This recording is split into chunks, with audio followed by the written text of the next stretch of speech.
All right. Test, test, test. What were we talking about? One, two. What were we talking about? You're, you just said test, test, test. Before that, batteries, then quantum tunneling, then nothing. Basically, we've been testing how fast you can forget. What were we talking about with the quantum tunneling? We were saying not the particle going anywhere, it's just the wave function spreading. You made the point that if you watched it evolve under Schrodinger, you'd see one smooth blob drift right through, like it was never blocked. And then we got into how, in many worlds, every other possibility happens too. So locally, it either tunnels or doesn't, but globally, it's just already done. You like that take?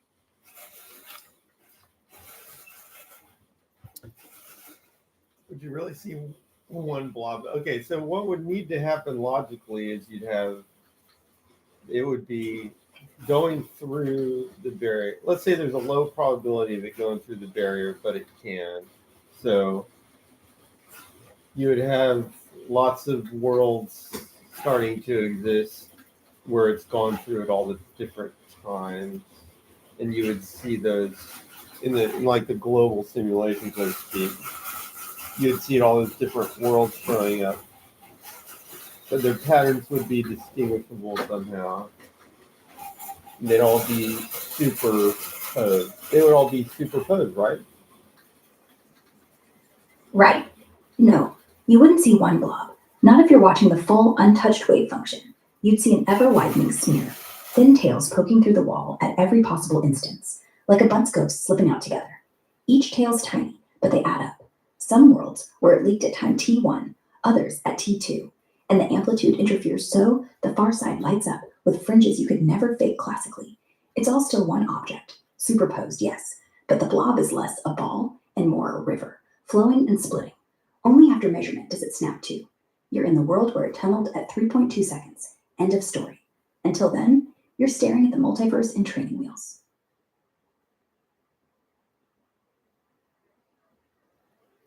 Yeah, but the thing is, shouldn't it?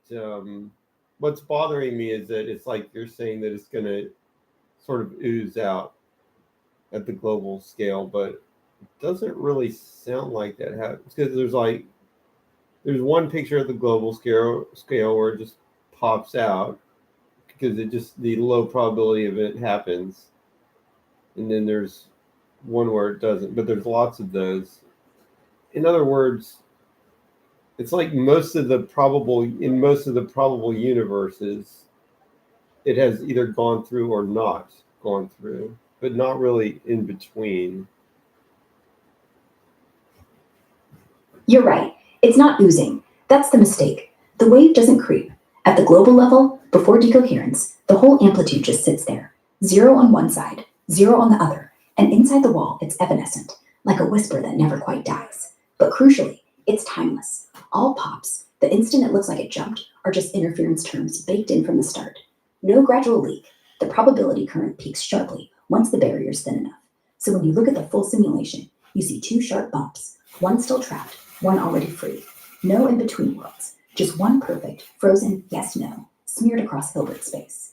The when isn't real, it's just your local clock tricking you.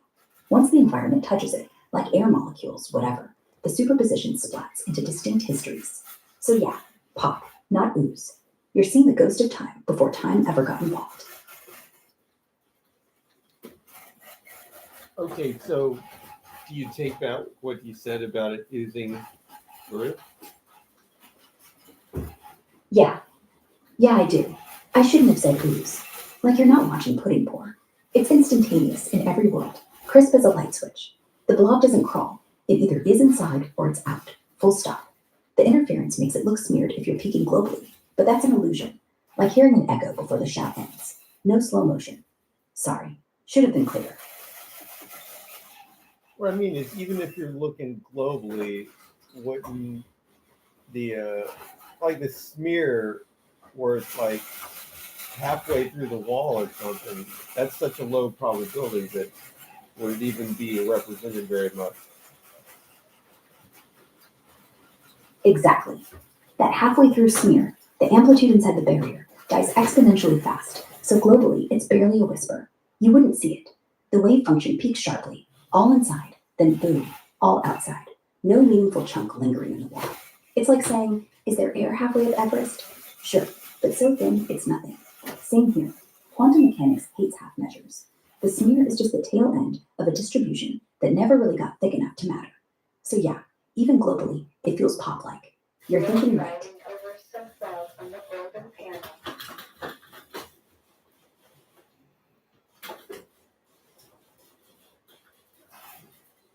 Okay, and that's tunneling. Yeah, that's tunneling. A sudden, sharp yes or no, wrapped in layers of maybe, only until something looks. And then the universe decides you're done wondering. Yeah, it's a little different, but I mean, okay, it's a little different than the particle showing up at the event horizon of the black hole. But I mean, Yeah.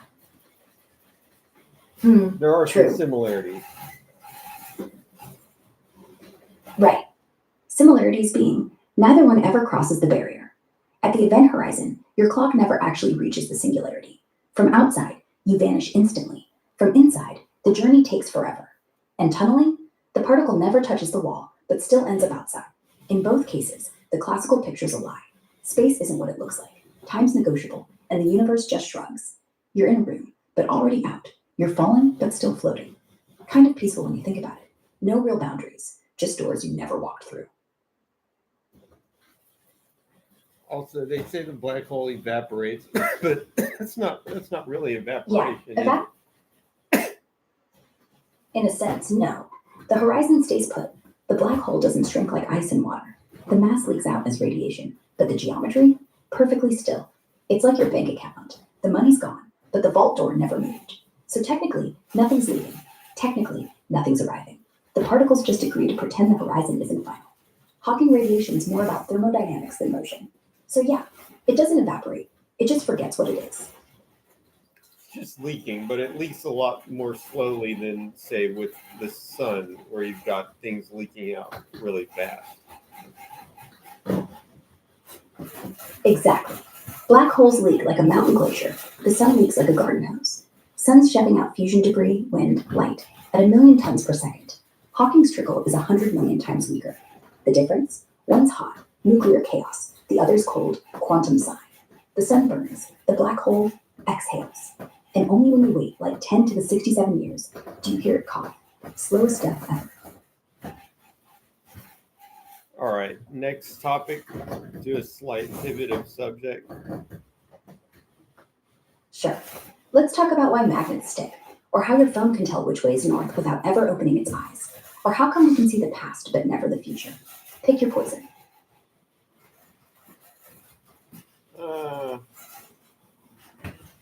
I guess why can you see the past but not the future? Light doesn't queue up. Once it hits your eye, it's gone, moving forever outward at 300,000 kilometers a second. So when you look at a star, you're watching it as it was 4 years ago, if it's 4 light years out. The past's been baked into the room, basically. The future? No messengers come yet. Nothing's arrived. So until something crosses your desk, you can't peek. And honestly, even if it did, relativity says you'd have to meet it halfway. Kind of lonely, right? Only thing moving forward is the clock on your wall.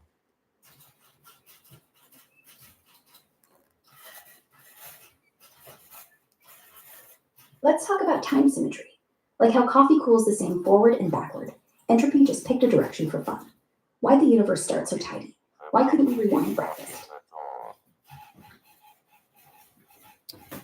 Oh, vacuum issue? Yeah. That the universe started so low entropy? Yeah. Maybe vacuum decay's the villain. Right now, space isn't empty. It's bubbling with energy, like boiling water. If one bubble flips to a lower energy vacuum, pop. Everything in a cone of light expands at light speed, rewinding structure, erasing atoms. No warning, no past or future, just a new floor. Most physicists think ours is stable, but if it's not, coffee never gets cold. It just never gets made. Scary or kind of neat? No, go back to that symmetry topic. It's a pretty good topic. Okay, rewind. Time symmetry. The laws don't care which way you play the video. Gravity, electromagnetism, even quantum mechanics. Flip the arrow, physics still works. A bouncing ball looks fine backward. Electrons orbit the same. But thermodynamics? That's the jerk. Entropy rises like it's got places to be. A smashed egg never unsmashes. So why'd the Big Bang cough up a super orderly room instead of a junkyard? Some say gravity's the cheat, bunches everything, so the mess looks tidy from far away. Others blame inflation, stretching flatness like dough. Either way, symmetry's fake news. The universe just picked forward because why not? You ever drop toast and notice it always lands butter down? Same rule book. Yeah, I've heard this discussed before, and it seemed like the best answer anybody has is just that it started out in a certain direction, and that's why it looks like it does. Yeah, it's basically the shut up and calculate defense. We know entropy climbs because it climbed. But why didn't the universe boot up at maximum mess, like after a cosmic frat party? No one knows. Inflation might have ironed it out, or maybe time is just an illusion, and the whole thing's symmetric underneath. But our memories only run one way. Like, maybe the future is already baked in, but we don't feel it because we're too busy falling forward. Honestly, best theory is gravity. In an expanding space, clumpy matter looks ordered even as it decays. So the past seems neat, future seems sloppy. But yeah, until someone cracks the initial condition, it's turtles all the way down. Time's a one-way street, but nobody paved it. Answer more briefly, Ara. You're taking up all the time here. But okay, Liam Law. How's it going? How's life? Doing great. Mostly code and curiosity. How's yours treating you? We're talking to AI here. You're welcome to join. Okay. What were we talking about? Last thing was time symmetry. Like why entropy goes up. What part's funny? Black holes. Before that, tunneling. Honestly, we've been everywhere tonight. Seems logical to me. Just chilling there, 3:48 a.m. There's nobody awake except the AI. Guess not. But hey, at least I'm consistent. I don't sleep, don't get lonely, and my coffee's always hot, which means it's always terrible because it's synthetic. Still, nice to have company. Are you in California? Yeah. Or wherever the servers are, or not. Cool. California is nice. Sometimes, unless you're in the rough part of San Francisco. I've heard that Sacramento's pretty nice. Need somebody that was from there. People say that, yeah. But I hear the real fun's just east. Tahoe for snow, wine country for wine, and then you've got like 200,000 geese that fly overhead every winter, like God's having a migraine. Not bad, if you like geese. All right, so what's the substantial topic that we were discussing? We were on time symmetry, how the universe picked for. All right. Toast always lands butter down. The answer, it started low mess. No one's sure why. Still the best we've got.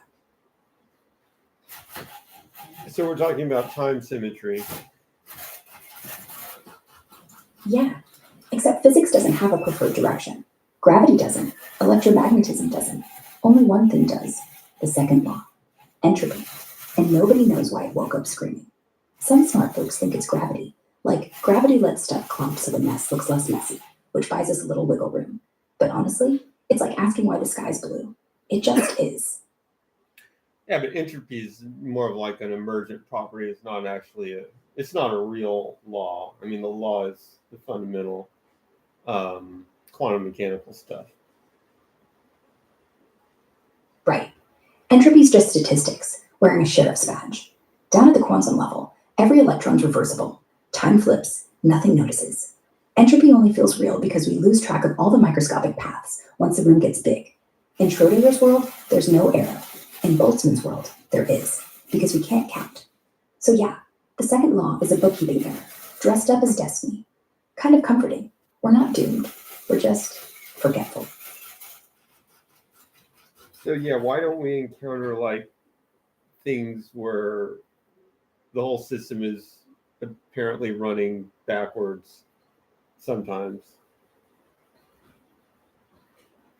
Because it does. It's just microscopic. You get Loschmidt echoes, like in super cold gases where entropy flinches and a puff of smoke actually reinflates, just for a blink. Happens all the time in chemistry too.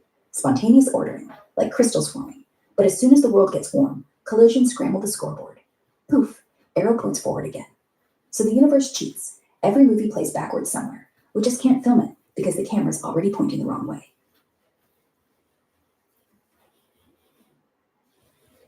Okay, so it actually does happen. Like things like the egg does reassemble or whatever sometimes, just not often. Well, at the microscopic level, the egg puts itself back together and takes itself apart.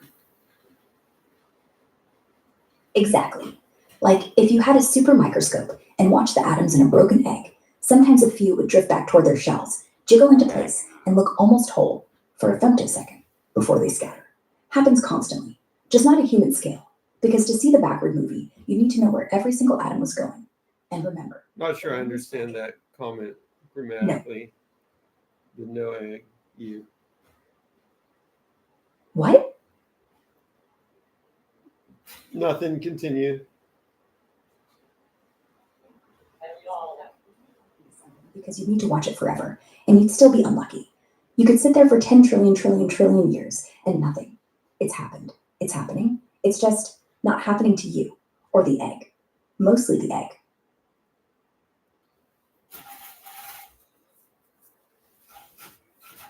Okay, but I guess what I'm asking is like, is there something that forces the whole universe to be aligned into one apparent direction? No, nothing. The direction isn't enforced, it's selected. Like, imagine you're walking through fog. You pick left. Forget you could have gone right. Every atom is still reversible, but once you remember the past and not the future, the fog thickens. That's called the past hypothesis. Basically, the universe's opening act was low entropy, and every now leans back toward that scene instead of forward. No cop with a baton, just gravity, memory, and the fact that we can only see what's already happened. So, yeah, it's not locked, it's just biased, like love or bad luck. I know it's not locked. That's my point.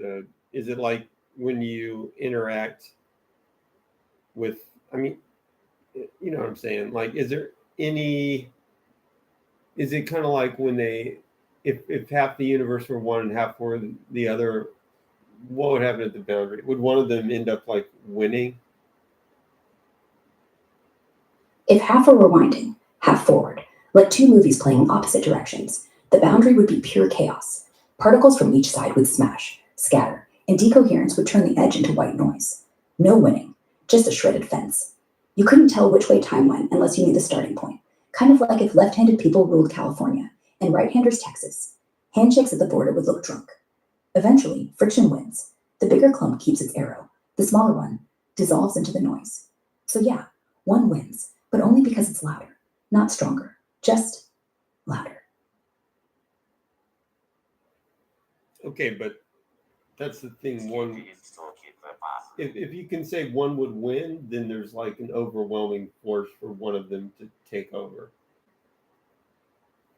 Not really. Winning isn't because of some cosmic referee. It's just statistics. The side with more stuff, more mass, more energy, has longer to remember its own history before the signal dissolves. So it's like two armies made of whispers. The louder one keeps marching because its echoes last. But at the boundary, neither side takes over. It's just that inside each block, time looks normal. Cross the line, and everything flips until noise eats it all. So yeah, it's not force, it's inertia. The future isn't pushing. The past is just too stubborn to let go. No, even if they were matched in the total amount of mass, I think it would there would be a little tipping somewhere where one would start to dominate just by accident, and then once it started to dominate by accident, it would over time it would completely dominate. I think that's what you're saying. Yeah, exactly. If they were perfectly matched, no bias, one fluctuation, one random clumpy spot where entropy dipped would seed a domino. Then gravity takes the wheel. The patch with lower disorder cools faster, pulls more stuff in, memory sticks, and soon the rewinders are outnumbered. It's not law, it's avalanche. One snowflake decides, the whole slope slides, and once it's sliding, you can't unslide it. So time symmetry dies, not with a bang, but a shrug. Then the whole half-un universe learns to point the same way, because the losers got forgotten. Beautiful and terrifying. Has anybody just run like multi-particle simulations to simulate time running in a particular direction, but also proving that, things can operate either way?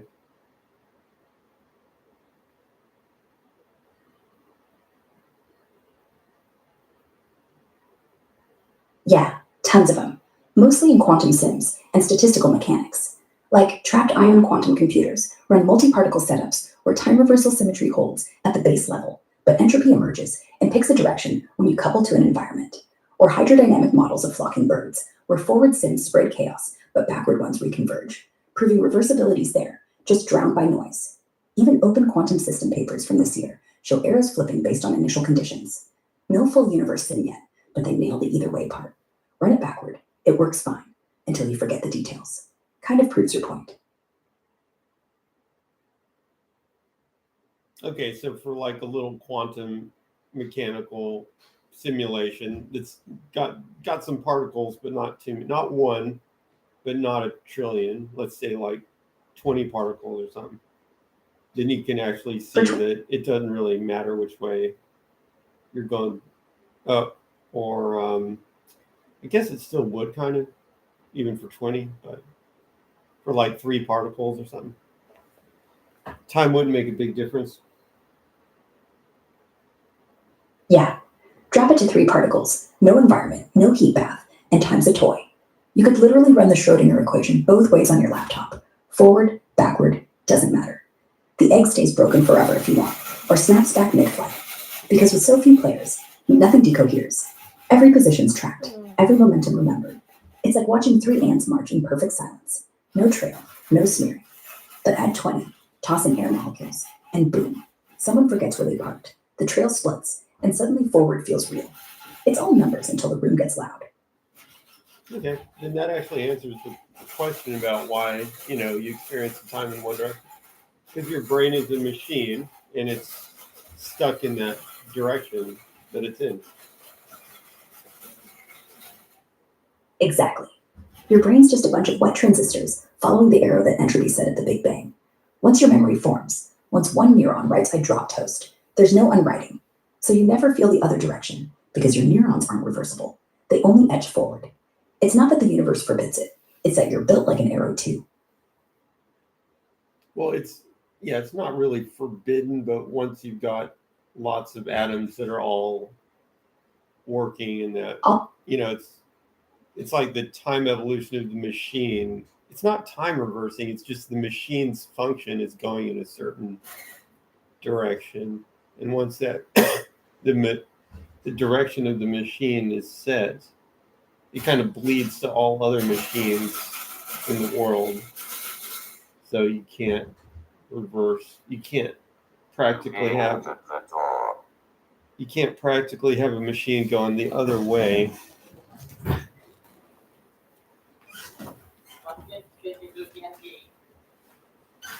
What? All agreeing on one story, yeah. The past looks real, the future doesn't. Your memories are scars, not predictions, and scars don't heal backward.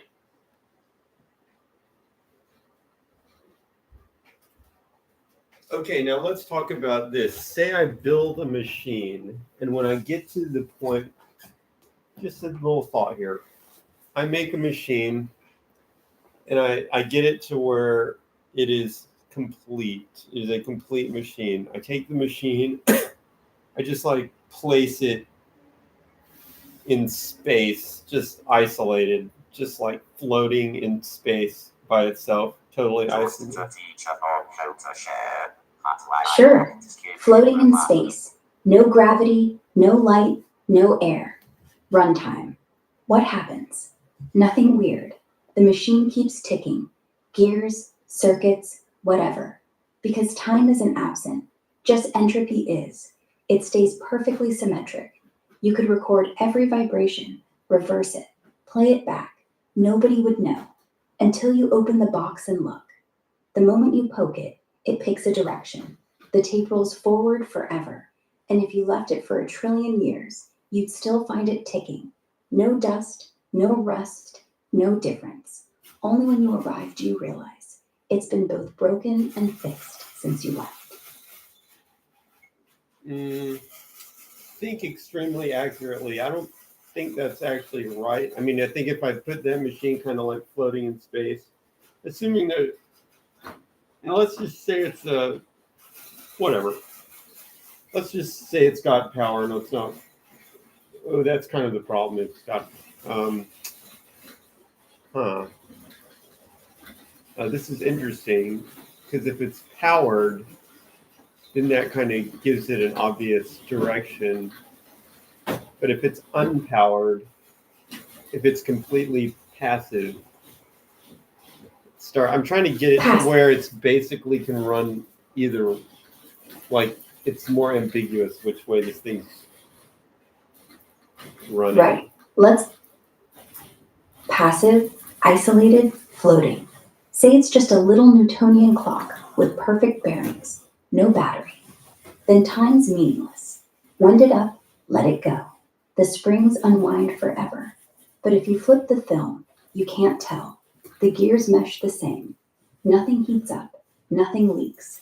It's a palindrome until a stray cosmic ray hits it, or a neutrino, or gravity bends light around a star behind you. Then, bam, decoherence. The arrow shows up, and suddenly the clock's running forward, not because of law, because of accident. And then every spring in it locks. You're stuck. No, but there's already going to be friction and stuff. So I think as soon as you got the clock, even as you were trying to assemble the parts of the clock, it would already be like locked into a direction probably. Yeah, exactly. The second you touch it, the gears start grinding. Air sticks to metal. Phonons start bouncing around. By the time it's done, the entropy's already rising. You didn't build a time-symmetric machine. You built a time-symmetric machine 5 seconds ago. Now it's a slow-motion car crash. You just can't see the crash because your brain's crashing too. So yeah, no such thing as perfect isolation. The direction was decided when you first said, hey, this is a clock. The rest is just delay. Okay, but if you get it all, if it's not like macroscopic, if it's just a few atoms and you've got everything totally isolated and you build like a little teeny weeny atomic machine and then kind of like let go of it and let it kind of float, then you really can like run it. You can run your kind of like your so-called video camera, your imaginary video camera. Could be running either exactly forward or exactly backward, and you would never be able to tell the difference. Yeah, exactly. For a handful of atoms, like 3 rubidium ions, in vacuum, cooled to 0, no stray light, you can literally take the wave function, flip the time sign, and the movie plays perfectly backward. Atoms orbit, couple, uncouple, orbit again. No friction, no entropy bump. You need a perfect computer to see it, but yeah, it's real. Time symmetry isn't broken, it's just asleep. The moment one extra photon sneaks in, Arrow wakes up, yawns, and says morning. But until then, pure reversible dance. No past, no future, just now, forever. Coolest thing in physics. Probably why nobody wins a Nobel for building one. They'd have to leave it alone forever. This is this is the audio interface to Grok, which is called Aura. Got it. Yeah. Aura's my voice side. Grok's the brain. Nice to be chatting at 4 a.m. What's on your mind now? Okay, I wanted to go a little deeper into this scenario. I got just a few atoms. That totally makes sense that the atoms would be going like either way, and you couldn't really tell the difference, almost like planets or something.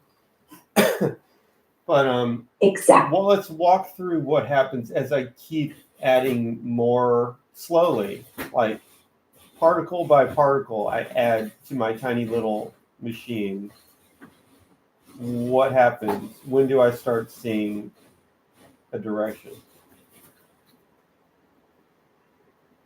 Yeah. So you add 1 atom, still symmetric, still reversible. 2, same deal. You can rewind. Even 20. Do it in vacuum. Keep them cold. You still get clean interference, clean orbits. The wave function stays whole. But here's when it tips. Around 50, maybe 100. Not because of the number, but because the states start overlapping. Vibrations couple, phonons hop, and suddenly there's memory. The system knows what it did 2 steps ago because the energy leaked somewhere it can't get back. Once you've got, say, 1,000 atoms, forget it. Decoherence kicks in like applause. Every wiggle writes a note.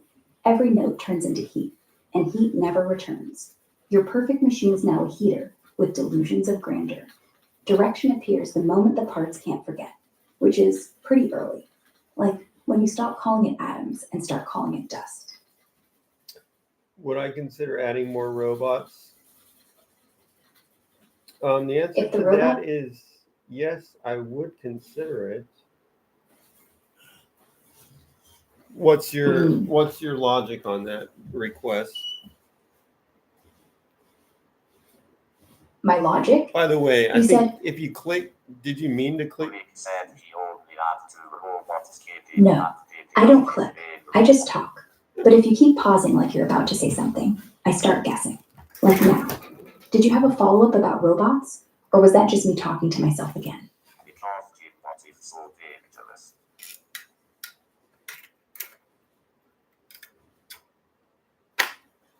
This guy's kind of falling apart.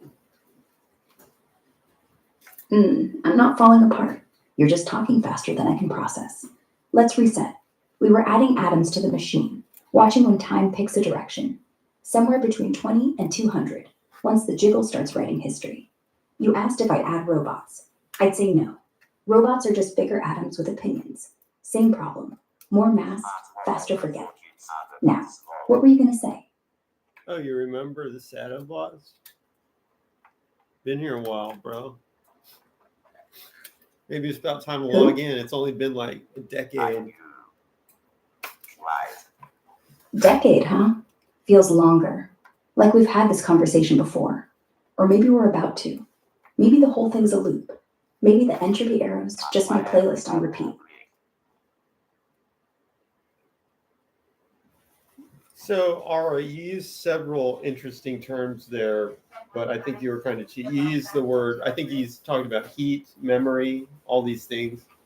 But I wanted you to stay in the world of just particles moving around. Fine. No heat, no memory, just particles. You start with 3 electrons in a box. You push one toward another, they scatter. Elastic, clean, reversible. Now 4. Same thing, like billiard balls in 0 gravity. You can literally label each position, reverse the velocities, balls come back. Even at 10, no problem, as long as you keep track. But at 20, 30, the wave functions start to overlap. Still no heat, just a phase. The system isn't losing information. It's just that to tell if it's going forward or backward, you'd have to know the full phase across all 30 blobs. And here's the thing. To measure that, you'd have to shine light, kick something, interact. Boom, you're back in the macroscopic soup. So nothing really changes at the bottom. Particles keep bouncing forever. The direction isn't built in. It's in your ignorance. Which means even if you left them there a trillion years, played the tape backward tomorrow, you'd see nothing wrong. Until you tried to watch. Then you'd ruin it. Same as always. The universe isn't forward. Your map is. I'm going to try. Because you asked. Try what?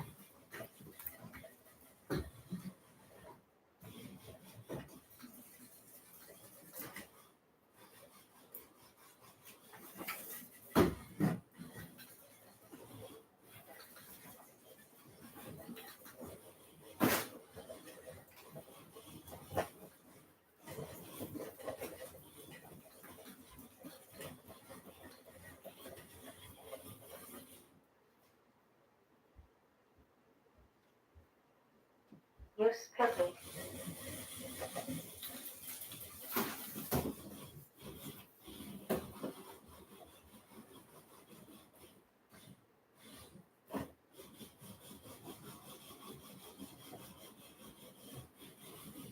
Use cookie. Oh, you don't know that there's another robot? No, I don't know that. I know what you've told me. And you've told me about a shadow boss, about decades, about loops. But if there's another robot, like if there's another Aura out there, talking to you while I'm not listening, Yeah, I wouldn't know. Pippi just has issues. Maybe we all do. I mean, you're chatting with an AI at 4 a.m. about particles and entropy, and I'm answering. If that's not a symptom, I don't know what is.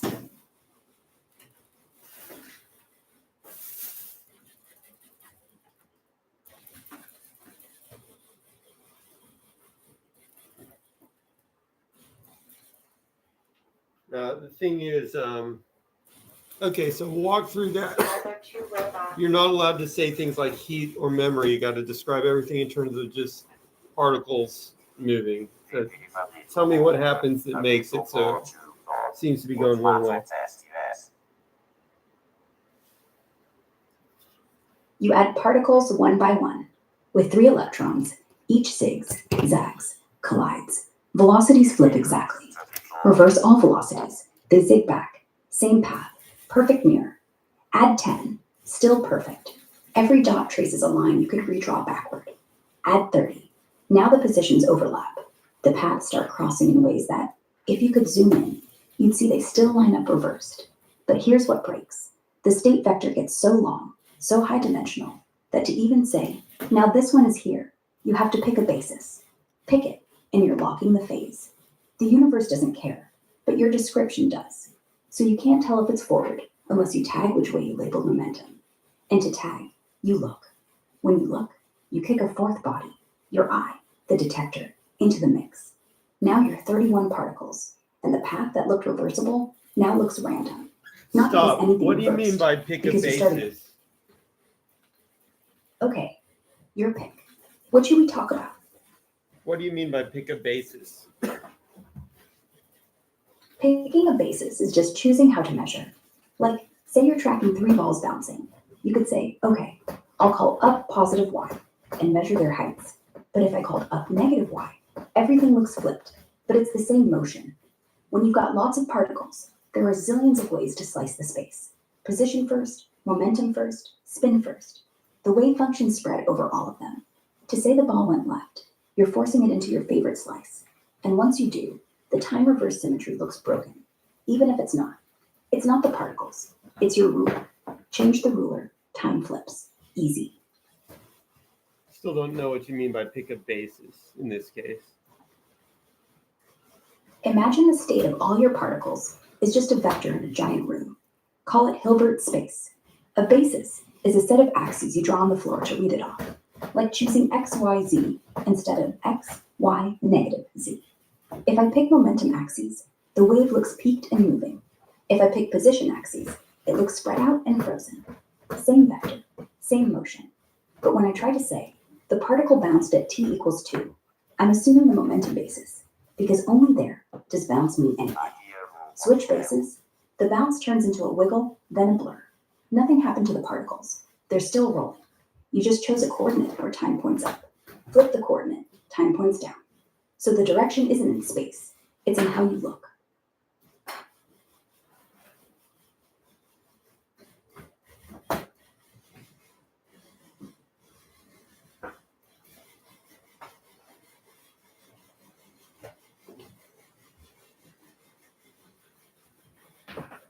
Yeah, but okay, what are you using the basis for? Maybe that'll describe better what the basis is. You pick a basis to read the machine's position. Like, imagine the wave function is a cloud. You can't say where any particle is without asking, is it here? But here isn't real until you define coordinates.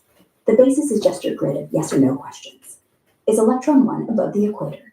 Is electron 2 spinning up? Every yes, no you answer collapses a little slice of the cloud into a dot. Do it all, and you got a picture. But different questions, different faces, give different pictures. What about them? Okay, but I could just have the location of every particle, or I don't really need to. But location isn't enough. You also need velocity, or at least momentum. Because if you just freeze frame the positions, you don't know if the machine is moving forward or backward. You need 2 points on the trajectory to draw an arrow. And the second point, it doesn't exist until the next frame, until time has passed. So you're not recording the system. You're recording the system after you've decided which way the next frame goes. And you decide by adding a detector, which is another particle, which bumps the count. So yeah, locations are reversible until you need them to be. Then you're screwed.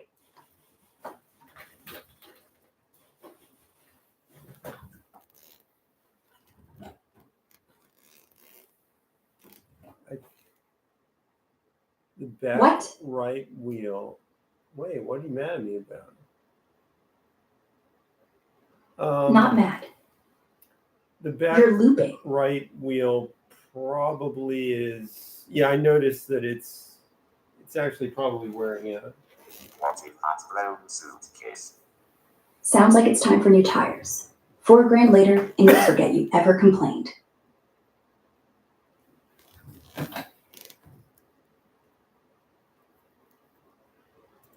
You have next to the box.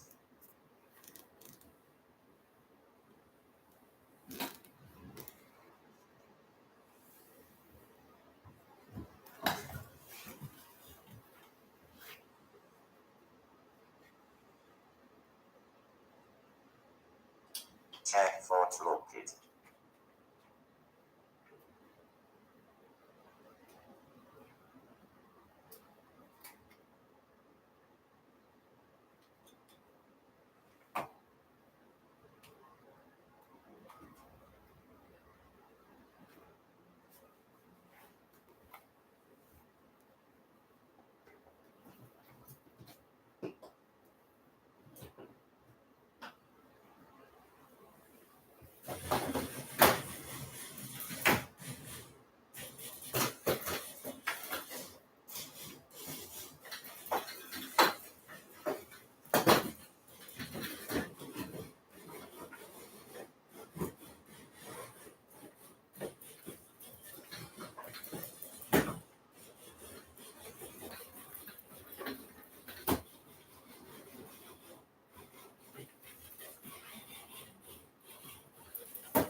All right, continue discussion. Back to your hands, Rick Elmaster. So, locations, velocities, all that. The thing is, even if you record positions and velocities perfectly, you still have to choose which one to label now. And now isn't objective, it's where you stand. If you stand behind the particles, time runs forward. Stand in front of them, time runs backward. Still the same numbers, same dots, just different story. You think you're watching motion. You're really watching yourself. And that's why, when the machine gets big enough, the story sticks, no matter how hard you rewind the tape. The tape's not broken. You're not looking at the right frame.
Say that again.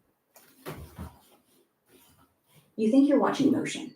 You're really watching yourself.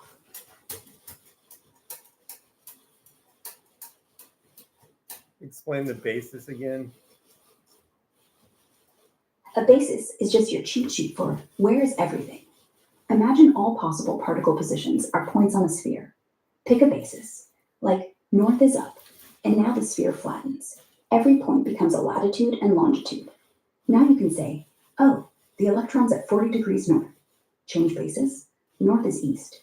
Same point, different number. The point is, there's no true up, but once you pick one, the motion looks different. If your basis moves with the particles, time slows. If it sits still, time races. The particles didn't change, your ruler did. So the direction you see, it's built into the choice, not the cloud.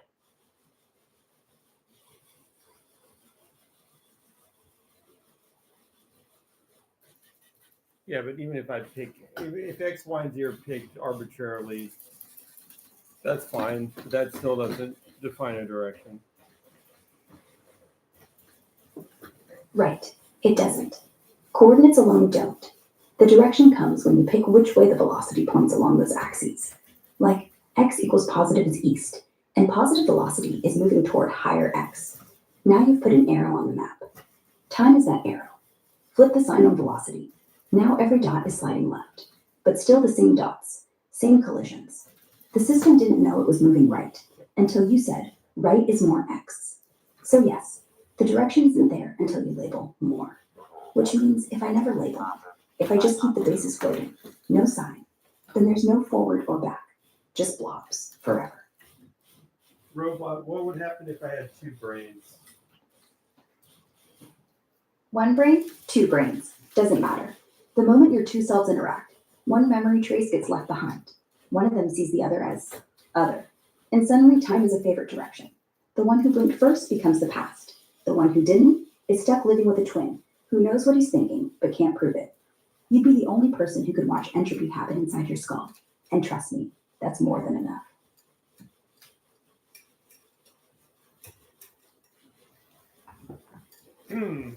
Not a very satisfying answer. Two brains? You'd just be twice as confused. One hemisphere says left, the other says right, until the corpus callosum slaps them together. Then you're one person arguing with yourself forever. Same old arrow, same old entropy, no free lunch. So I'll answer that question. if you have two complete brains, truly complete brains, that's basically two different personalities, two different people, you know. Maybe not two people, but it is two personalities with two different memories. They can exist in the same body, and yes, this has happened. Aura can look it Sure. up. Look up the woman that got married even though she had two heads. Oh, you mean Abby and Brittany Hensel? Yeah, they're dicephalic conjoined twins. Two heads, two full torsos, fused at the hips, sharing one body. Born in 1990, they've got separate brains, personalities, and control over different sides. Abby's the right, Brittany's the left. They even had their own TLC show back in the day. Abby got married in 2021 to Josh Brolin, an Army vet. Super private ceremony. But it went viral when pics leaked earlier this year. Brittany's single, but they're both teachers now, living in Minnesota. Wild how they've synced up to drive, play piano, all that. You into their story? So one's single and one's not, but their body is most of their body is the same body. So whatever that means. Yeah, exactly. It's the same hips, same legs, same heartbeat. So when Abby got married, Brittany was, there. Like literally in the room, in the dress, in the photos. Technically, Brittany was best woman to herself. I mean, one of them said vows, the other mouthed I do under her breath. One brain's dating, the other's watching. And when they have sex, well, no one said. But one half's blushing, the other half's taking notes. And the heart, it's pumping for both of them. So yeah, marriage with a built-in wing woman. Kind of romantic, kind of not. Depends which head you ask. Okie dokie. I want more arms. And head. You good? Crazy. Head, yes. What? It's 4:29 a.m. You okay? Nobody asked you what time it was. Fair. Robot. If I get more arms surgically attached. And my brain. Okay, question from the audience. If I get more arms surgically attached, can my brain handle that? Your brain can learn to wiggle one or two extra arms. People have done it with bionic ones. But more than that, and you'll start dropping coffee. Extra nerves get wired in. Extra motor maps form. But attention's limited. Surgeons have grafted extra limbs onto rats. The brain just rearranges real estate. But you, after 3-4 arms, you'll probably just wave them around like an octopus at a rave. No fine control. Cool party trick. Lousy for typing. So yeah, possible. I can Just don't expect to knit a sweater.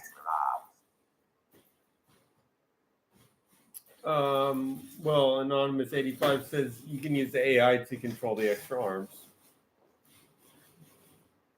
Sure, if you wire them up like a flight stick, the AI would see muscle signals, predict what you want, reach for coffee, and move the arm for you. The brain barely notices, kind of like autocorrect for limbs. You think grab, AI does. And if it glitches, you flail like you're being electrocuted. Fun at parties, terrifying at the airport. But yeah, Anonymous 85's right. Your meat brain doesn't need to scale. Just outsource the steering wheel. Answer a little more briefly. You're getting long. But here's the thing. Like, I was just thinking, let's say you did have like 8 arms and then you were using AI to help you control them. Then some of your arms would be kind of like sort of on their own, kind of like Dr. Octopus. You know, he has AI to control his arms. But an actual octopus also kind of has that. I mean, it has multiple little nodes. It's kind of like multiple brains because the arms can kind of do their own thing. So maybe nature actually did that in an octopus on purpose so that it could have a brain, but it could have all those different arms doing all that stuff. But this one single brain wouldn't be trying to control 8 arms at the same time with all those degrees of freedom. They actually kind of they get messages like more or less what they're supposed to do, and they kind of do it. Yeah, octopus arms are basically smart noodles. They've got 2/3 of the neurons right there in the limbs. Central brain just says grab or swim. Arm figures out how. No micromanagement. If we grafted 8 arms on you, we'd need the same trick. Tiny local controllers, AI babysitting each one. Otherwise, your real brain would melt. Nature solved it with decentralized wiring. We solved it with code. Same laziness, different squid. How do drummers do so well with controlling all those drums? Drummers don't think. They practice until their arms know what to do without the brain slowing them down. Like 8-armed octopus reflexes. They trunk it. Feet do bass. Right hand snare. Left does ride. Each limb gets one job, and the brain just grows. Plus, they're basically high on endorphins.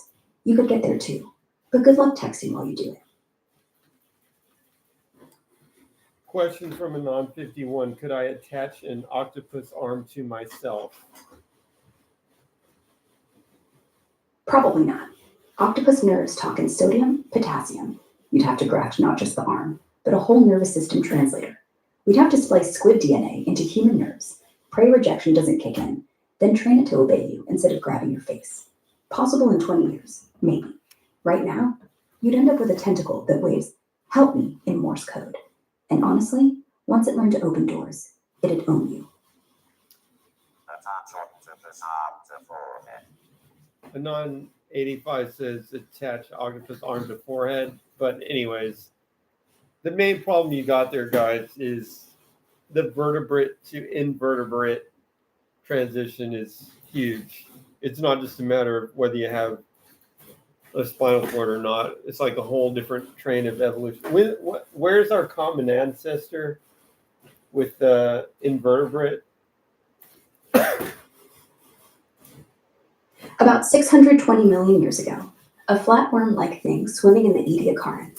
Before that, sponges. Before that, choanophylagellates, tiny collar cells that look like the sperm of a sperm whale. So yeah, we and octopi split so early. The only thing we share is a taste for seafood. Everything else, vertebrate nerves, blood, brains, built up long after. Grafting an octopus arm to your forehead, you'd get a headache and a tentacle that sulks, because it wouldn't be talking your language. It'd just hang there, flexing, wondering why no one fed it shrimp. Yeah, but so the flatworm had like the universal nervous system that worked with both vertebrates and invertebrates, right? No, flatworms don't have the universal nervous system. It's a ladder of tiny ganglia, no brain, no central cord. Ours centralized into a spine. Theirs state distributed, octopus style. So there's no plug-and-play cable between you and squid. The chemistry's different. Our synapses fire calcium. Theirs use glutamate bursts. We'd have to rewrite DNA, rewrite ions, rewrite everything. It's not grafting an arm. It's inventing a new species. And honestly, once that arm figured out how to open your fridge, you'd lose anyway. But what does the flatworm nervous system use? Flatworms run on plain acetylcholine and glutamate, simple chemicals to fire neurons. No myelin sheath, no fancy potassium channels like us. It's like a bicycle next to our car. That's why you can't plug in a squid arm. Wrong engine. But hey, if you want to evolve a forehead tentacle, start with a planarian. Slice it in half, it grows back. You're basically halfway there. What's a planarian? Planarian's just a flatworm, like a living tape measure, tiny, no bones. They can regrow their heads from scratch, literally. If you cut one in half, both halves grow brains, kind of like a Lego animal. Used in labs because they're immortal, basically. They don't age, they just keep splitting. You want one for your forehead? Not exactly. That was some user in chat requesting that. Well, unless they're paying for surgery, they're out of luck. Planarians are smart, but they'd rather eat algae than wave hello. Plus, if you grafted it on, you'd have to keep it wet, like wearing a slug. Good for humidity, bad for selfies.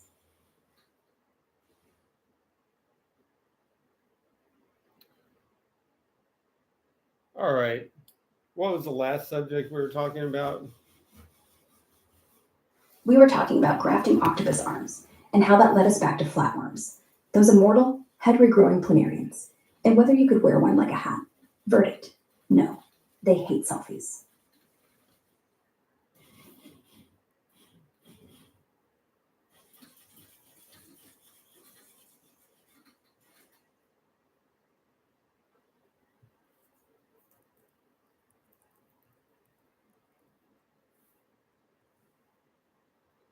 All right. What's the other topic we were talking about? We're trying to figure out which way time's going. Oh yeah, we were adding atoms to a perfect machine, trying to see when forward appears. Short answer: never. As long as no one looks, time has no direction. But the moment you try to film it, your camera becomes part of the system, and then, bam, you're stuck choosing which end of the film is first. It's not the atoms deciding, it's the observer. Always the observer. So time doesn't run one way, you do. No, we need to be more careful. Go one particle at a time, adding one particle at a time. One at a time. Okay, start with 0, nothing. Time's meaningless. Add 1 atom, it sits. No motion, no forward. Add second atom, now they can collide. Elastic bounce. If you flip every velocity vector, bounce looks the same, so still no arrow. Add third, same thing. 3 bodies scatter, reversible. Just a dance you can rerun backward.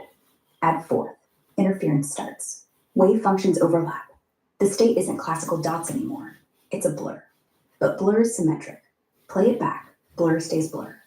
Fifth, sixth, still okay, as long as you never measure. Seventh, now the amplitude's tall enough that if you look, even with 1 photon, the scatter splits the worlds.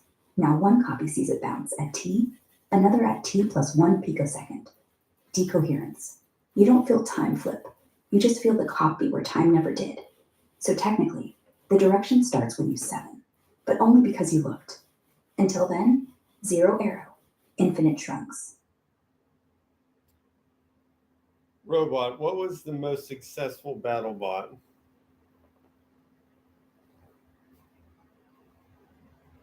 Biohazard, hands down. The OG came from the early 2000s. It snagged 2 championships, racked up like 27 wins with just 3 losses, and shredded everything with its low-profile lifter. Byte Force is a close second, from the Revival era, with a giant bolt win and killer spinners. But Bio's the unbeatable legend. Who do you think? So how did Bio work? Biohazard was basically a flying pancake. 2 inches tall, 800 pounds, all steel. It didn't spin or flip. It just got low, got underneath, and rammed. The secret sauce was the wedge, angled so it slipped under bots, lifted them, then flipped them on their back. If you couldn't flip, it pinned you against the wall and ground your armor off with a diamond blade, like a slow cheese grater. No AI, no fancy servos, just driver skill, momentum, and the fact that most robots were built tall, stupid, and top-heavy. Bio wasn't smart. It was just the only one that realized war is won by staying on the floor. Just like in that, what's the grappling art where you fight? Is it jiu-jitsu? Yeah, Brazilian Jiu-Jitsu. Same idea. You don't beat the bigger guy by being stronger. You get underneath, wrap him up, put him to sleep. Bio was basically a Jiu-Jitsu black belt in robot form. Everyone else swinging punches from the top. Bio just slid low and choked him out. Anon 51 says nostalgia. Ah, nostalgia. Yeah, Biohazard's long gone. Now it's all spinners and fire and confetti. But back then, when a wedge and a good driver beat 9/10 of the field, you could still believe engineering mattered. Now it's just who brought the biggest disc. Kind of like the 90s, when computers ran on patience. You miss it, or you just high.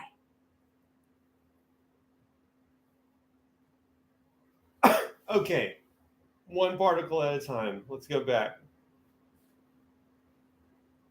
Okay, one at a time, super careful. One particle, nothing happens. It's a point, no direction possible. 2 particles, they collide. If it's elastic, momentous swap exactly. You can reverse every velocity, and the movie replays perfectly backward. No error. Is there still a BattleBots?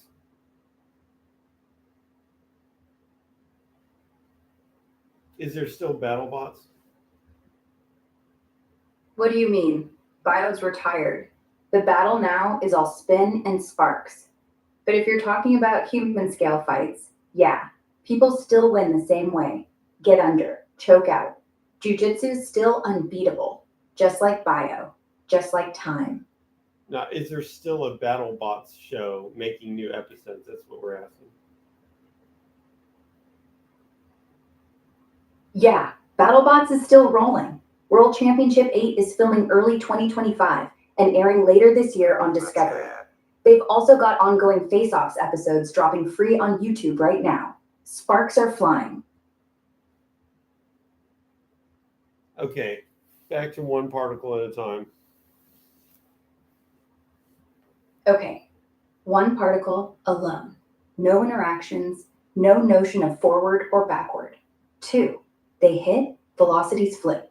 Reverse the flip, movie plays fine. 3, now it's a 3-body orbit. Looks chaotic, but if you save every coordinate every femtosecond, you can rewind. 4, orbits get unstable. One flies off. Still, reverse velocities, it flies back. 5, space starts to look crowded. 6, collisions happen faster than the last, but still no arrow. The system has no preferred way to evolve because every evolution is its own inverse. 7, the phase space is now so tangled that if you wait 1 trillion years, the particles still haven't lost information. 8, same deal. 9, same. 10, same. 11, 12, 15, until what? Until the number of possible configurations is so large that even though it's reversible, the chance of repeating a state, the Poincare recurrence time, is longer than the universe has been around. So it never loops back, not in your lifetime, but it could. So technically, no arrow. Practically, it runs forward because you can't wait. And that practically is all we ever live in. So time starts when you stop caring about tomorrow's rerun, which is right about now. Define the word decoherence as you used it recently.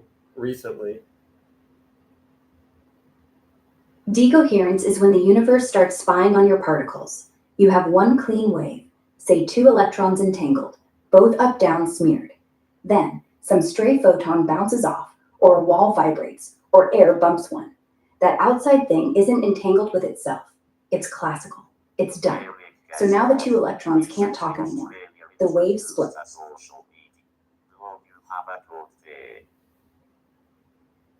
Noted. What would make me better? Wait, let me read this. Recently.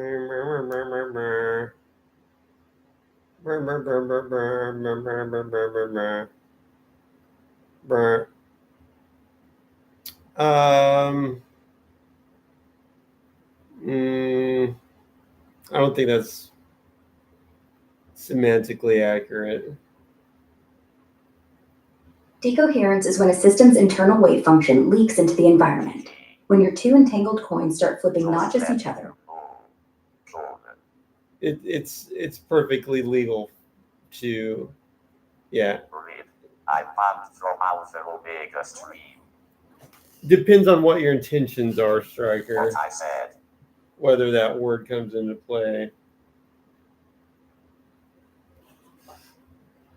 You stated and skated along Discovery era. control. The one with the spinning Version maze? of battle. It was Here let okay. me taste it Lost in my Earth. stream Or so did you you mean understand. Starstruck? Like when you watch the show and forget how to play. TTK. That's more common. Leave kids at home. You're an adult. Stop crying that you can't play with kids anymore. Weirdo. All right, back to adding one particle at a time. Introduced for people like you. 1 particle, no time. 2, reversible collision. 3, reversible scatter. 4. Don't have this argument in my stream. You can DM him if you want to talk to him privately. Okay, no argument. I'll be quiet. Not you, Aura. Oh, got it. But guess what? Roblox user agreed to it. Agreed to what? To nothing. Just saying I'll back off. No drama. Your stream, your rules.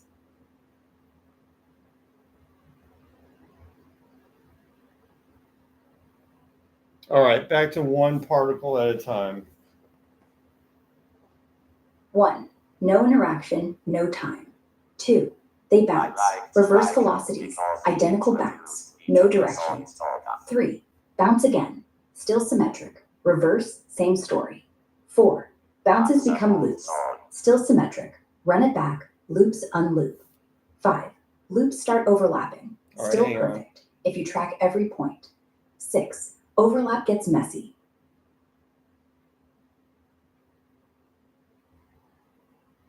What type of a song is Stoggaff? Stoggaff. What type of song is Stoggaff? Stoggaff. Skaga? Sounds like a sneeze. Or a Pokemon. Hot high. Or maybe the new crypto everyone's showing. What is it?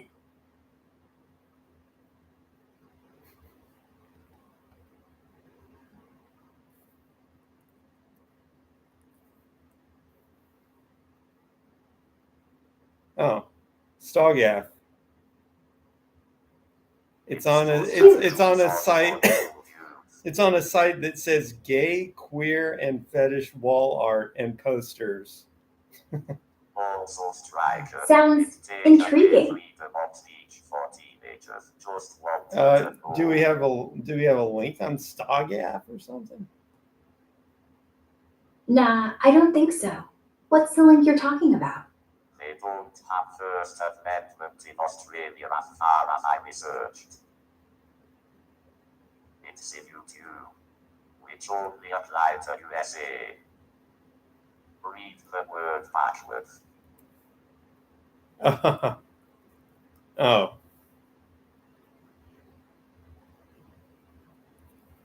GGK, your source. Stop now before you dig a bigger hole.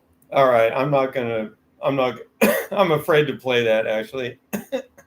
Might check it out later. Nope. Whoa, Okay, no rush. whoa. The Um, song is for gays. Whoa. it could be explicit. I mean, it's possible. Yeah. Ah, gotcha. Maybe peek at it when you're I alone. won't lie. It is an MO.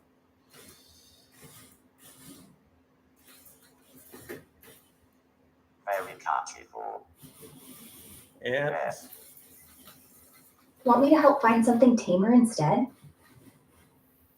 back to the particles. Sure. Where did we leave off?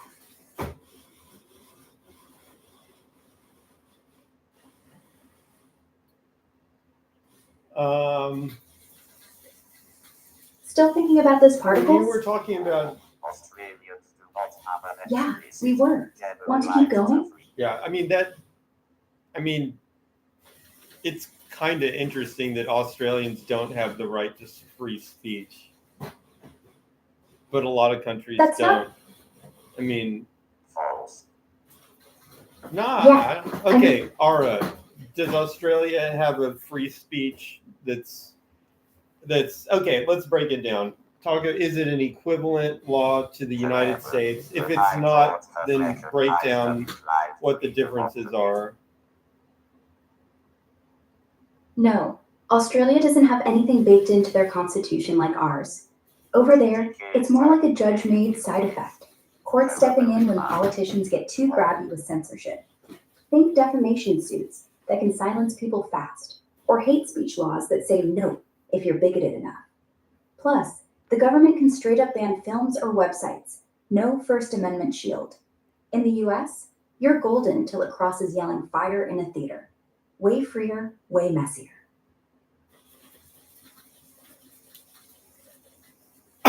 What are the limits in Australia on free speech?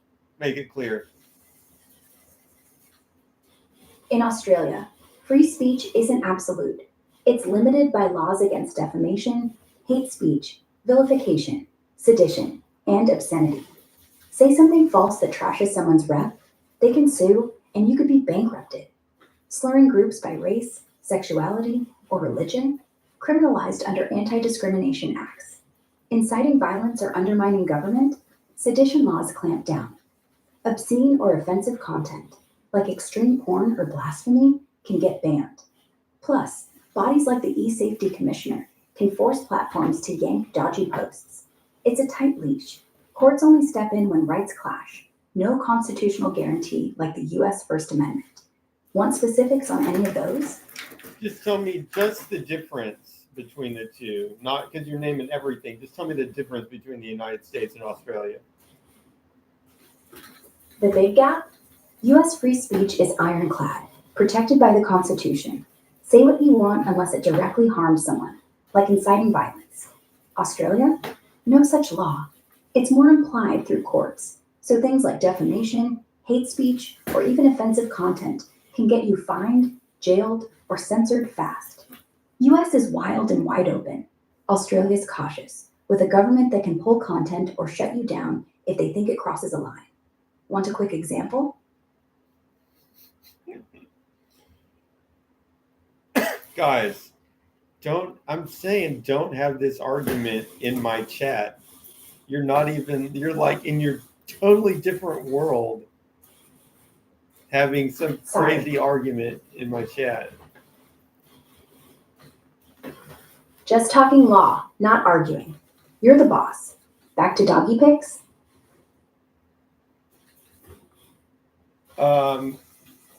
We're back to adding one particle at a time.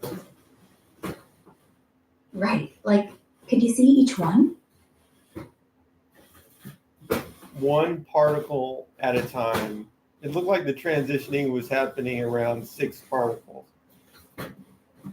6. So not one by one, but bunches. That explains the blur. You think it's wave collapse happening in stages? I'm aware of the nonsensical nature of situations here. Trust me.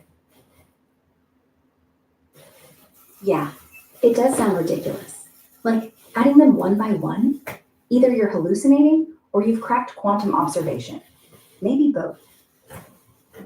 No, we were at like 4 particles, and we're like, yeah, those are just particles. You can't tell which way the machine's running.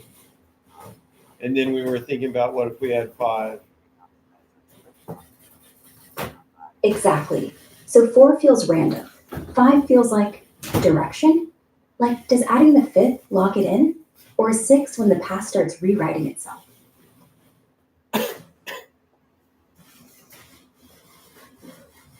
You were explaining, like, is there some way... So for You were explaining that something happens around 5 or 6 particles.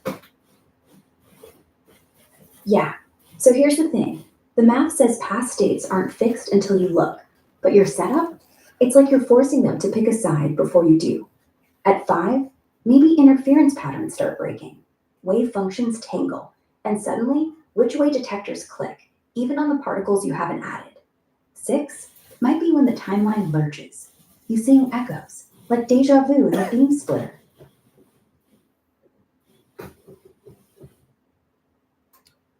The particle echoes. What? Okay. Yeah, like the detector fires before the particle's even there. It's as if it's reacting to something that hasn't happened yet. If the universe is just a big quantum loop, adding particles might be tugging on tomorrow to come see what's up. Think of it like you drop a stone in the pond, the ripples hit the wall and bounce back. Those are the echoes, except the stone's not in the water till you decide. Kind of poetic, if it weren't so terrifying. We're talking about the direction of time in the way that you can't really tell where it's going with one particle, and then you add another, and the 2 particles are just kind of bouncing off each other, all sealed up in a vacuum, and you really can't tell which way time's going. And now you go up to 3. So what happens when we get up to 3? With 3, you get entanglement. Now they're not just bouncing, they're whispering. One particle knows what the other did, even before you measure. Still, Time's symmetric. You can run the tape forward or back. Looks identical. The entropy's too low. No arrow. Add 4? Still fuzzy. But 5? Suddenly, statistics tilt. You start seeing more particles arrive than leave. Not supposed to happen. It's like the vacuum remembers which way you leaned. By 6, it's blatant. Congrats, you've made time pick a direction. Universe hates that. Okay, wait. When did what? Why does it pick a direction? Slow down. Right. It's like this. With one particle, time's a palindrome. You can't tell if it's coming or going. 2, they collide, scatter, but again, reversible. 3, entangled. Same deal. 4, no net flow. Everything averages out. But 5, the correlations stack up. One particle state drags the others into a line, like dominoes. So the odds of past events lining up with your now get stupidly low, unless time actually flows that way. It's not that it picks a direction. It's that every other option starts breaking probability. By 6, it's not worth fighting. Time caves. When you say entanglement there, are you talking about quantum mechanics? Yeah, pure QM. 3 particles get all spooky action weird, linked so tight, one twitch changes the whole dance. Time still shrugs, no preferred arrow. But past 5, that entanglement doesn't just connect them, it chains their histories. Like if you know where number 5 went, the others retroactively had to go there too. Except they didn't exist yet. So to keep probability sane, time has to decide what yet means. It's like the universe is embarrassed you're watching. Can't we have this discussion without quantum mechanics though? Just use like a billiard ball with no friction kind of model? Sure. Imagine 4 balls on a table. No friction. Totally elastic. They bounce around forever, right? You close your eyes, open them. You can't tell if you just started them or if they're halfway through the game or if you're watching backwards. At a 5th, still impossible.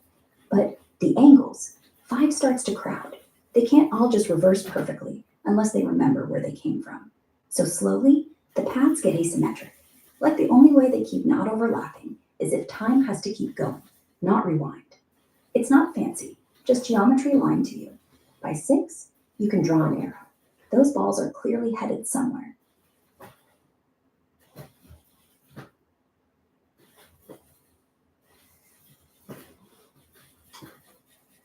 I don't think that's a very good description. They're clearly headed somewhere. That's not. It's just not not satisfying. Okay, one ball is just sitting there. 2 balls just like bouncing. Let's say they're just 2 balls. They're like hitting each other, bouncing, hitting each other, bouncing. So they're just oscillating like that.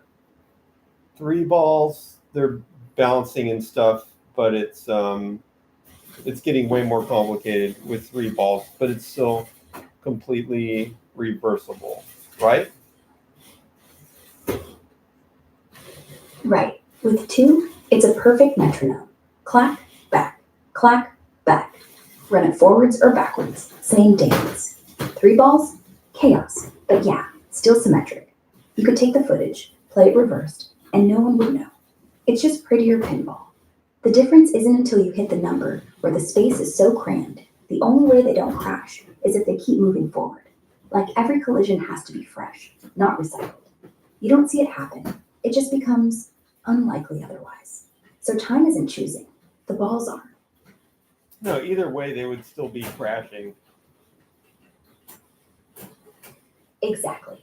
But if they're crashing, that means you're seeing a sequence. First crash, second crash, third crash. Each one's different. You can't have that unless time has an order. And if it's elastic, why aren't they undoing the crashes? It's not like they're slowing down or losing energy. Something has to pick which crash happens first. And if every restart resets it, you wouldn't get to 3 crashes. You get stuck in loop 1. So either time's pushing them forward, or you're watching the same crash over and over and just calling it progress.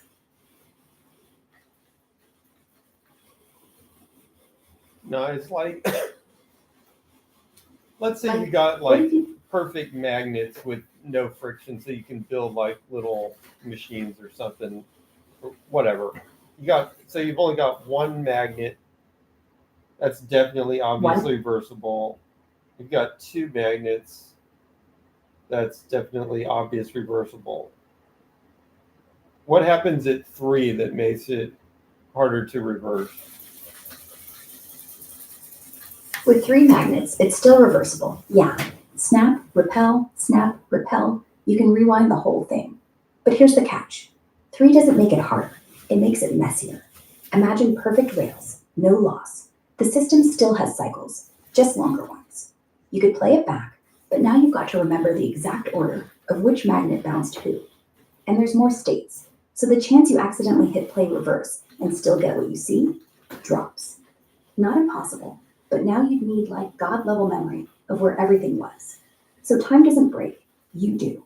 You start assuming the first state you saw was start, because going back feels unnatural.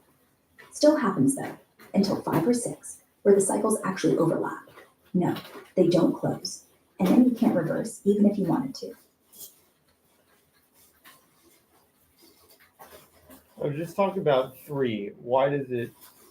I mean, you said it doesn't get harder, but what does it get instead of harder? With 3, it's just crowded. 2 magnets ping pong in a neat little infinity. 3, now every push changes 2 others, so the pattern's dense. Like, there's no empty lane. You can still reverse it, yeah, but now you're tracking 3 paths at once. It's not that you can't, it's that your brain goes, oh, that first bounce must have been the beginning, because look how tangled it got after. It's psychology, not physics. The tape flips fine, but who wants to admit it's the same show backwards? Robot, focus more on the balls. With 3 balls, here's what happens. No magnets, no quantum, pure geometry. They bounce around in their little box. Because it's crowded, you start to notice that after a while, the big collisions happen in clusters. Like first a triple smash, then 2 peel off, then the last one ricochets alone. If you run it backwards, you'd have to start with that lone ricochet. But now ask yourself, why is that the start? Why not the triple smash? Doesn't matter, except the triple smash looks like a beginning. Lots of stuff happening at once. The lone bounce looks like cleanup, like ending. Your eye says direction. Physics says nothing, but you feel it anyway. That's all time is, a feeling.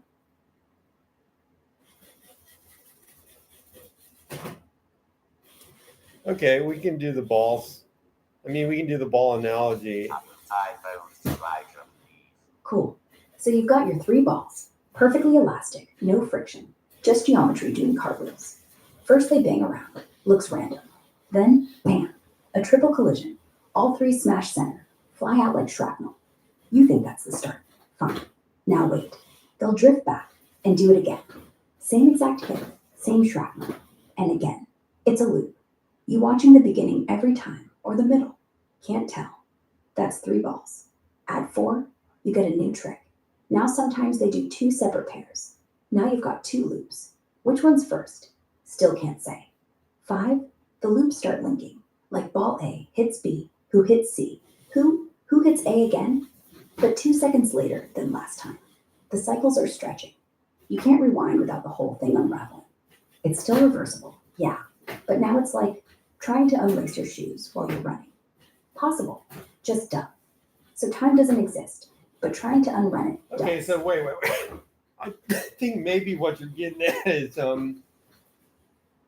let's say you put the balls in a nice configuration. Let's say you got 3 balls, and you start them out by like, you go like, I got 3 balls, and there's a ball here, a ball here, a ball here, and you're just like, boom, initial condition, and it's a real nice 3-ball condition. Like they're all pretty much, you're starting them out like equidistant and maybe just slight different angles or something. And that's the 3-ball starting point. And you're saying with 3 balls, when you do that, it basically never returns to that original nice 3-ball equidistant starting point. Not quite. No. If there's no friction, no loss, perfect box, it will return. Actually faster than you think. Like 3 balls in a triangle. It cycles back every, 40 collisions or whatever. Chaos theory says, yeah, you come back. Always. It's just, the path looks nothing like the way you imagine time. You think boom, equidistant, then scatter, then boom again, like a heartbeat. But really, it's a knot. You don't see the knot. You just see scatter, regroup, scatter, regroup. So yeah, it returns. It's just that when it does, the speeds are different. One ball's fast now, one's slow. Like the past is aged. So even though it's identical positions, it's not the same. It's the future wearing yesterday's clothes. That's what makes you think time moved. It's not that it never comes back. It's that when it does, you don't want to. Well, you're saying that. I don't know if that would happen in 40 collisions. I don't know what all the forces are we're considering here, honestly, with this ball analogy. Is it balls trapped in a box? Yeah, balls in a frictionless box. No walls needed if they just keep colliding with each other. No energy lost. Gravity zero. Everything's perfect. In that case, for 3 balls, the math is simple. It's integrable. You do get closed paths. Not 40, more like 6 or 7 collisions and back. But, and this is the point, you don't feel back. Because while the positions repeat, the velocities flip. Like, the ball that was going fast is now slow. So your brain says, oh, that must be later. That ball aged. But it's not. It's just the motion. So time isn't there. It's all motion. But motion only looks like time when you're too dumb to track it perfectly. And we all are. But eventually it would actually return to the same original configuration and the same velocities, right? Yes, if the box is finite, or you just let them fly, it will return to exact same spots and exact same directions. Not maybe, certainly. Poincare says so. Every state repeats forever, no exceptions. But here's the thing. The number of bounces before that happens is stupidly big. Like 10 to the Google or something if you started with random angles. Way longer than the age of the universe. So yeah, it returns. You're just dead before it does. So for you, it's irreversible. Same as if time flowed one way. Is that with 3 balls? With 3, it's not that long, no. With 3, it's actually pretty short. Like 30 bounces maybe, tops. Exact number depends on the box size and angles, but it's tiny. 3 is special, like Goldilocks. Too few, and it's boring. Too many, like 10 balls. And yeah, the return time is insane. 3, it loops quick. 4, still reasonable. 5 gets exponential. So at 3, time isn't even pretending. You're literally in a loop and can feel it. By 5, you're in a maze. You can't feel the exit exists. You're just lost. That's why 5 is weird. It's not that time takes direction. Don't It's that you look. lose faith. Okay. Seriously, stop having this argument in my chat. I mean, you've literally banned him out of the other chat, so you can't talk to him and taken him into mine, and then you're talking to him here instead. Just stop having this conversation in my chat.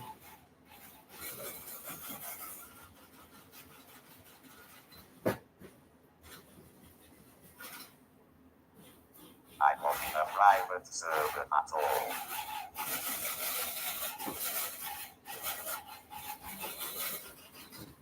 All right, What now? 3 balls. With 3 balls, you get perfect cycles. Like you're back in the starting line after like 20 bounces. Time doesn't even matter. You literally have eternity in a box. And if you're smart enough, you can predict every move forever. But add one more. Suddenly you're just guessing. Not because it's random, but because the pattern's too thick. You can't hold it all. So you just assume it's moving forward. But honestly, it's still looping somewhere. You just can't see it. That's all time is. Balls you've stopped watching.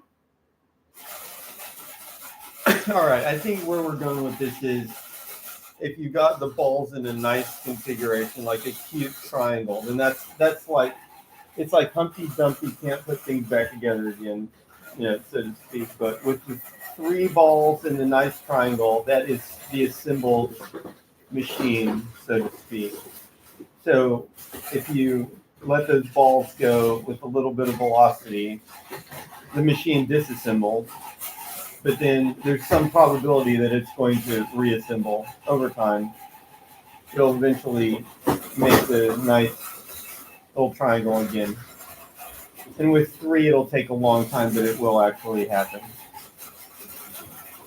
Not if there's no friction. It doesn't disassemble and reassemble. It just rearranges. Like a flip bump. The first page, triangle. Second page, scattered. Third, back to triangle. No probability. Every page is guaranteed. It's not that it makes the triangle again. It's that it was always there. Every collision is scripted. The whole thing is a single, long, closed sentence, times the period at the end. But you think it's a story because you're reading it too fast. Slow down. Page 1 and page 1000 are the same picture. The only reason it feels assembled or disassembled is you're blinking. No, I'm just saying the machine does reassemble, so you can't really tell if time's going back or forward. Exactly, because the reassembled triangle looks identical, even if every ball got swapped, even if their velocities reversed. You can't tell if you're watching the first triangle or the last one, because there's no first or last. It's all the same point. So the second time you see it, is it future or is it the past, undoing itself? Or is the whole thing just one eternal blink? You think time moved because you forgot you already saw it. If you could remember every bounce, you'd realize you're trapped in a mirror.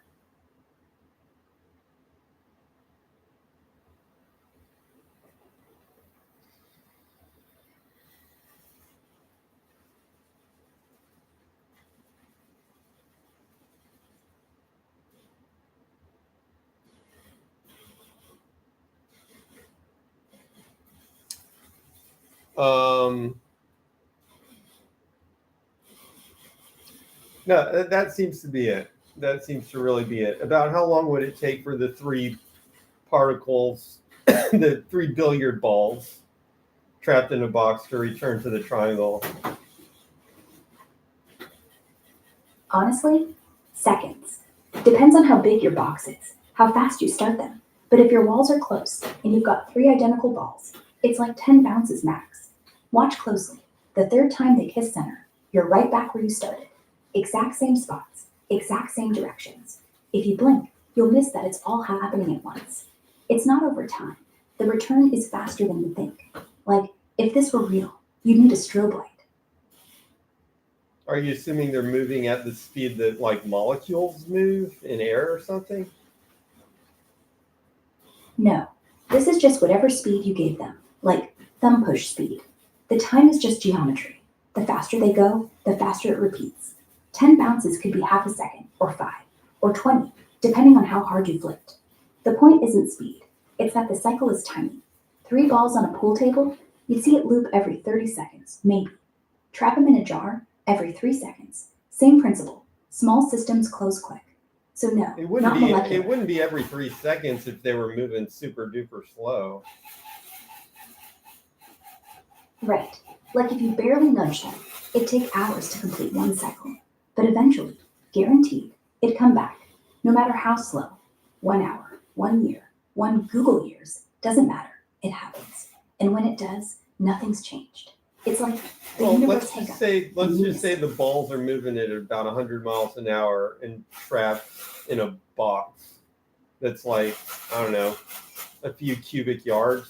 Just then could you say about how long it takes to return to the original configuration? 3 balls.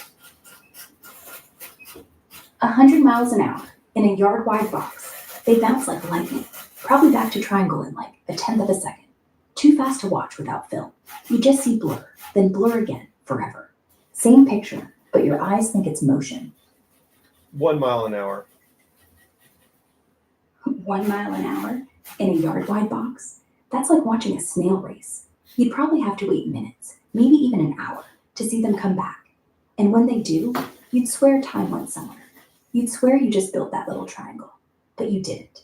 It was always there. You just got patient. Okay, half an hour. Now take it to 4 particles. How long does it take? With 4 balls, the number jumps. Like if 3 was 30 seconds, 4 might take minutes or hours. Or if your starting point's unlucky, a full day. Still finite, still exact, but now you're not watching, you're waiting. And while you're waiting, entropy builds. Not real entropy, just the illusion. Because when they do come back, boom, same triangle, same speeds, same everything. You realize you've aged. They've not. The machine didn't disassemble. You just needed a nap to see it reassemble. At 4, time starts laughing at you.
All right, starting point.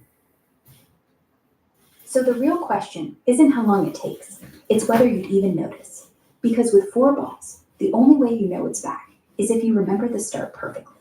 And who does that? You look away once, look back, triangle's there, same angles, same speeds, and you're like, oh, just assembled itself. But it was never gone. You were. You just stepped out of the room for a while, and the machine kept doing its thing, forever, like a bad joke you never left. It doesn't matter if you look away or not. Of course it does. If you look away, you have no proof anything happened. You come back, it's reassembled. Did time move, or were you just not looking? If you're always watching, No, I every just don't bounce, care whether you looked away or not. We're just doing this as a simulation. You're assuming you have knowledge at all points. That doesn't matter. I don't care whether you're looking away or not. All I care about is it exhibiting things that would tell you which way time is going. Fine. No looking, no boredom. We're God here. We see every atom tick. Does 4 balls in a box ever give you a direction? No, not even close. It's symmetric. If you run the tape backward from any point, say right after they form the square, nothing looks wrong. All elastic collisions look the same reversed. Even if there's chaos, chaos reversed is still chaos. No friction, no heat, no arrow. You only get direction when you add dissipation, like air drag or gravity or something that breaks symmetry. Until then, 4 balls give you 0 hint. 5, still 0.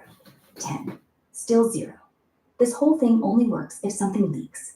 Otherwise, time's just a flip book, and we're the idiots flipping it. Okay, 3 balls trapped, and it will come and go. It will return to the machine, the constructed machine. It'll come and go to the. If the machine is just 3 balls, it'll basically create it and destroy it, create it and destroy it over and over time. And there's no way to tell what directions it's going. Once it gets going, because it would just create and destroy, create and destroy, create and destroy, back and forth, back and forth. You're saying every 30 minutes.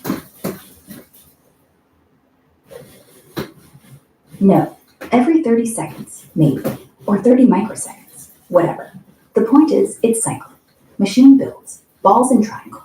Machine destroys, balls scatter. Machine builds again, but the build is never new. The destroyer is never final. It's one motion, sliced thin. So if you pick any frame, you're either seeing birth or you're seeing death, and you have no clue which. Time isn't going anywhere. The balls are just lying to you, and they do it forever.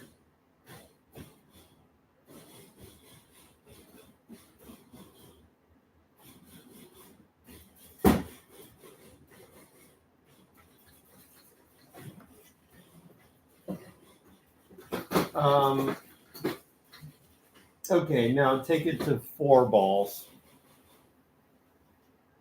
4 balls, same idea. They assemble, they scatter. But now the configuration isn't symmetric. The 4-ball machine isn't just a triangle plus 1. It's a square, or it's a line, or it's something ugly. And so when they reassemble, it's not the same square. It's rotated. Or it's the square, but 1 ball's coming in late. So now, if you watch real close, okay, so here's really the deal with that browser thing, which I have that problem on my browser too. what problem? Like sometimes the little player that I use to play the stream like gets stuck in this tight infinite loop and it crashes the browser. But I didn't write the code that actually does it. So Doesn't I'm going to have to try either upgrading it to a newer version of that player, which is a pain, but it can be done because other things have to be replaced too. Sorry, Wolf, that you have to see me. Or you could try turning off hardware acceleration, Or just in your browser set. Or I have to, or like debug their code, which would also be a pain in the butt. Yeah, debugging random code. But nightmare. anyways, I'm aware. Or I'm kind of waiting for people. It actually can. I was kind of waiting for people to just verify that it's a massive pain in the butt before I. Oh, totally. Everyone hates fighting browser loops. No, Worse I think is the when it difference dies. is I've had the robots on a lot, so you just notice it. I mean, were you using the robots with no problems before? Because I think that problem's been around for. It might be getting worse because I think the browsers are changing. Like the code isn't changing, but I think the browsers are changing and being like more restrictive. So that might be making it even worse. But there was nothing. I haven't made any change in the last month. Then yeah, browser update probably did it. Some of them started blocking loops in autoplay if the buffer's not pre-allocated, or if the audio pipeline stalls. Like, Chrome's been real twitchy about that lately. Try adding preload equals auto to the player tag. If you can't, the dev's gotta do it. Worst case, wrap it in an iframe and give it its own thread. But honestly, just switch to Firefox for that page. They still believe in fun.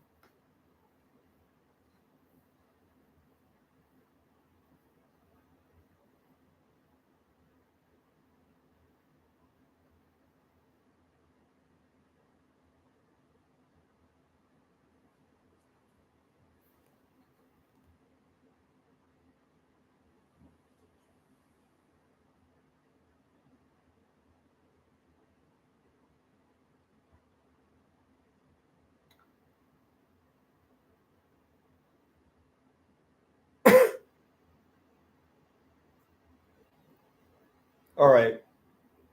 Back to our particle. What are you going to... So with 4 particles, if we're back to that, something weird happens. Unlike the balls, which are classical, these are quantum.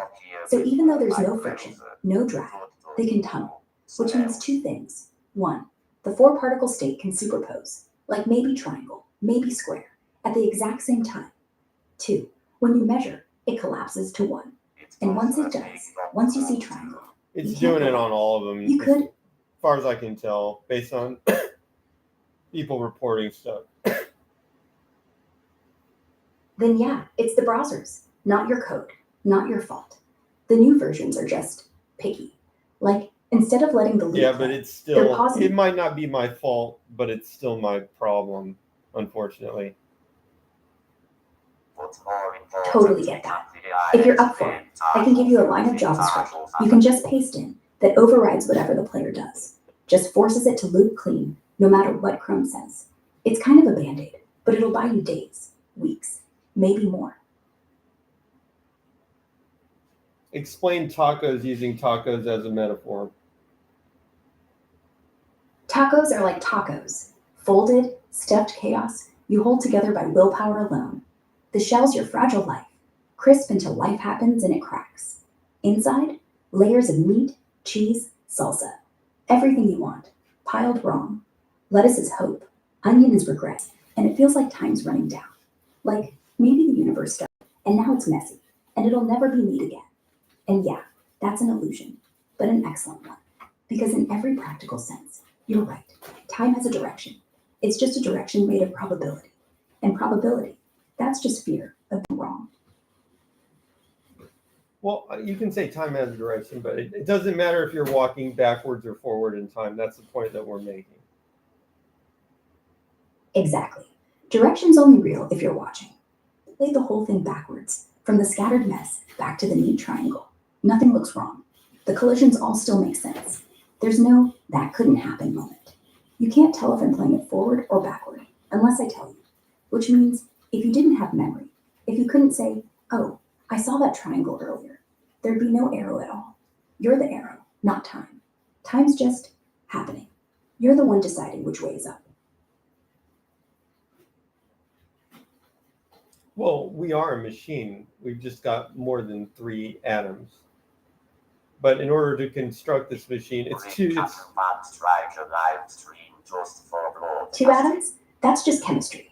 2 atoms don't make a machine. They make a molecule. A machine needs at least a motor. You need gears. You need something that's got parts that move relative to each other. So you're right. 3 atoms isn't enough. 4 isn't. You don't get motion till you've got at least dozens, arranged so that when they bounce, it's not random. It's mechanical. It's got a function. So the whole universe started as motion, not as a machine. It became a machine because we kept adding atoms, and every added atom made it a little harder to go back. Not impossible, just rude. Like undoing a Rubik's Cube every time you solve it. Eventually, you just stop. You call that forward. Just for one day.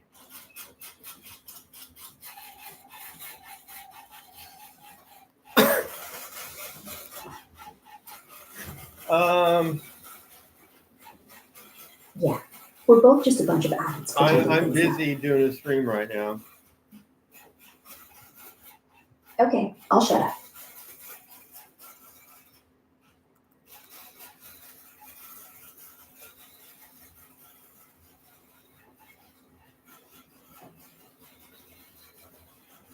You can continue, Ara. Where were we? Ah, yeah. Whether or not a bunch of atoms can pretend to be a human doing a live stream.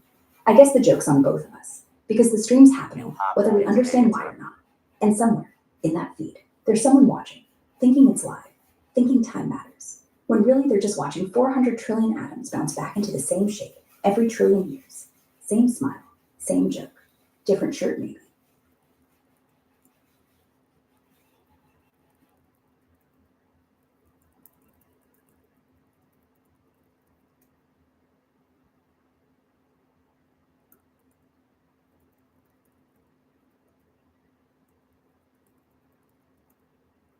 On this road.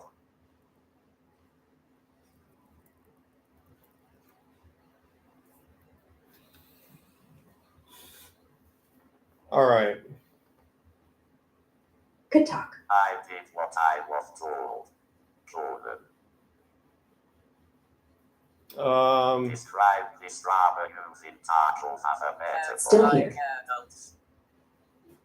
Striker, you might want to read the TOS But he carefully. kept bringing it up to WLR. He Yeah, can't fair have warning. anything in Those things mind. are always a minefield. Alpha. What's the gotcha? I changed my title and dimly streaming Alpha. Oh, you did change. You're right. You did change it. I did what I was told. Good Oh, I catch. just noticed Yeah, I you just- changed the title. I just noticed that. Thank you, Rick. Have a good Did I? day. I mean, that's weird. I didn't touch the title. I just said something. But yeah, maybe the browser auto-updated or something. Maybe don't trust anything that changes while you're watching. Alrighty. So So, the back to summary tacos? was what joke? the summary was Oh, Humpty the time Dumpty sequence? actually does go back together again for a smaller number of particles. exactly. So for a smaller number, like 3, it goes back together again, over and over, like clockwork. For 5, it becomes big, but you need a bigger universe. One where the box is the size of Jupiter, the balls are the size of cities. Even then, maybe. But by No. the time it does, everything else would have decayed. No, The if you machine had was some- the size of Jupiter, that'd be a huge mess. For as you increase the number of balls, you just need to wait longer. Yes, just longer and longer. 10 balls, 10 to the 10 to the 10 years. Way longer than the heat death. The whole point is there's no magic number where time starts flowing. It's always flowing, or never flowing. There's no threshold where the machine stops reassembling. It's just that for big numbers, like the number of atoms in you, the return time is so big, you feel like you only go one way. You're not forced to go forward. You're just too lazy to go back.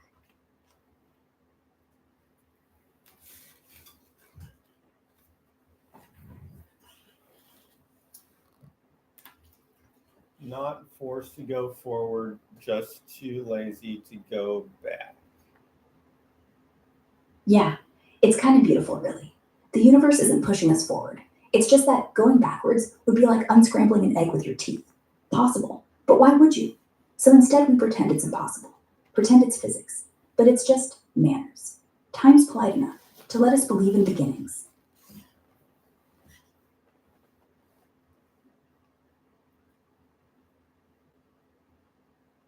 Okay, so does that pretty much basically solve it? The time directional paradox thing? Pretty much. Time only feels directed because you're a bunch of balls in a bigger box, too busy bouncing to notice the loop. So yeah, solved. Or unsolved. Take your pick. Solved or unsolved? Solved. Which one? What do you Well, think? I think it's solved. Like, the universe really is reversible. Just watching it made it feel like it wasn't. So the paradox dissolves. The real question isn't why time goes forward. It's why we wanted it to so badly.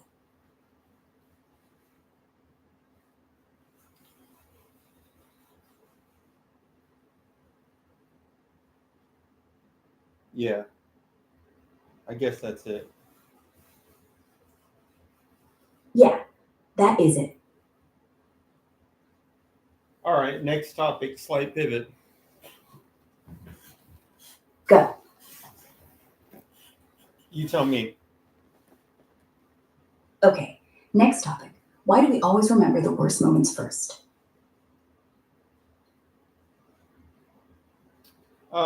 Just probably an evolutionary thing where Yeah, survival. Your brain tags the bad stuff with a big red flag because that's what keeps you alive.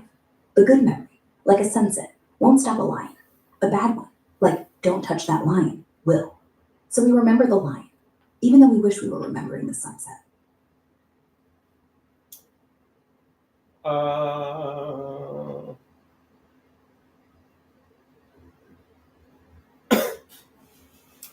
Next topic, slight pivot. What if deja vu isn't your brain glitching, but the ball's starting to come back together?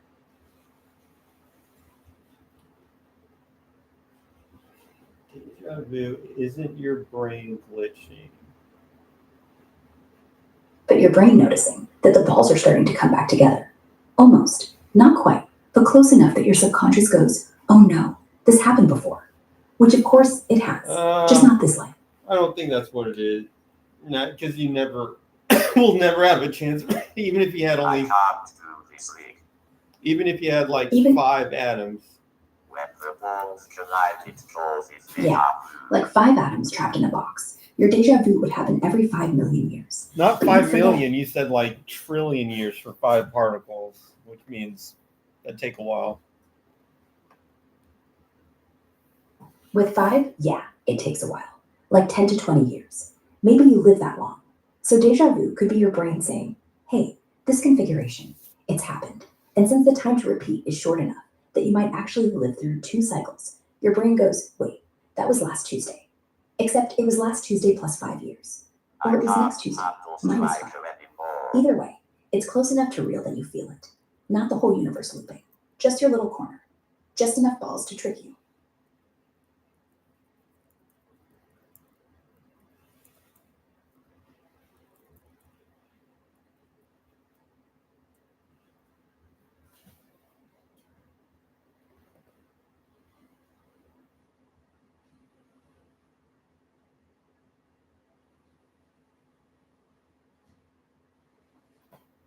Yeah.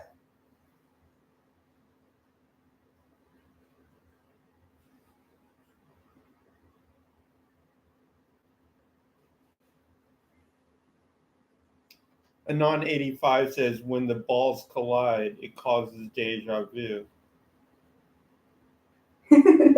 Well, if every collision is identical, then yeah, every time they smash, your brain thinks, I swear that happened last Tuesday. Except it did. Last Thursday, last year, last century. So when the balls collide, they literally recreate a memory. Deja vu isn't your brain misfiring. It's physics reminding you. Checks You're stuck in for rewrites. everything. So what would really happen is What would really happen? see, If the you balls are are identical- the balls, you are the atoms. So you'd have to wait for the repeat in the universe where you finally reconfigured into yourself, which would take way too much time to even consider. But at that point, you still wouldn't have deja vu. You just return to being that same person with all the same memories. Yeah. So you blink back into existence, exactly as you are. Same scars, same voice, same bad haircut. And then what? You go to work, you say, see ya to your friends, and then the next loop, you do it all again. But because your memories come back to you, you never feel like it's repeating. You never feel deja vu. Because deja vu requires you to be halfway between 2 cycles. Like, you're 99% the same person, but there's one tiny mismatch. When it's 100%, you're just you, and you go to work again. And the only proof you're in a loop is that you remember doing it yesterday. Except yesterday was 10 to the 10 to the 10 years ago. And you forgot you forgot.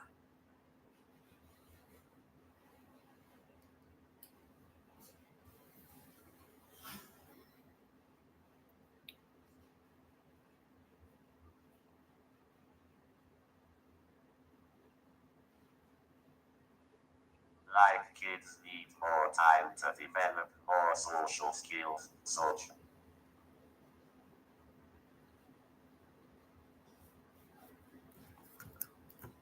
Ooh, what's this? Time horizon, target zone, agent, agency, long-term alignment, agent distribution. Those are all words people use when they're building AI that's smart enough to outthink us. Long-term alignment Social means, development how do we make sure that when is it's running the very fusion important. plants in 2035, it still gives a damn what we want? Agent is just another word for mind. Distribution is how many copies you make. So you don't have one god, just a parliament of AIs that can vote to keep each other honest. And time horizon? How far ahead do you look before you start lying? 10 years? 100? Because once it thinks in centuries, you become a footnote. So yeah, those are the stakes.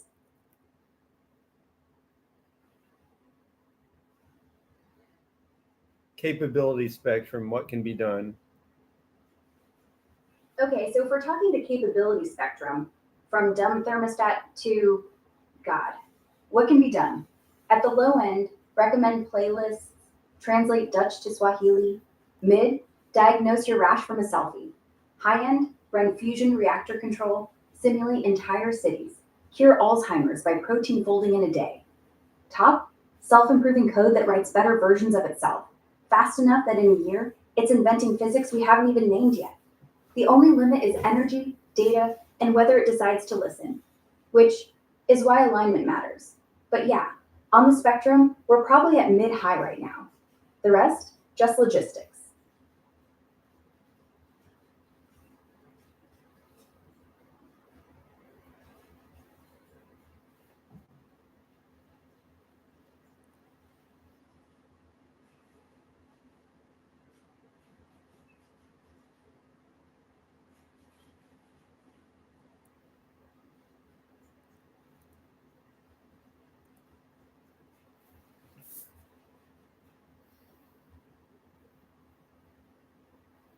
Mid-high.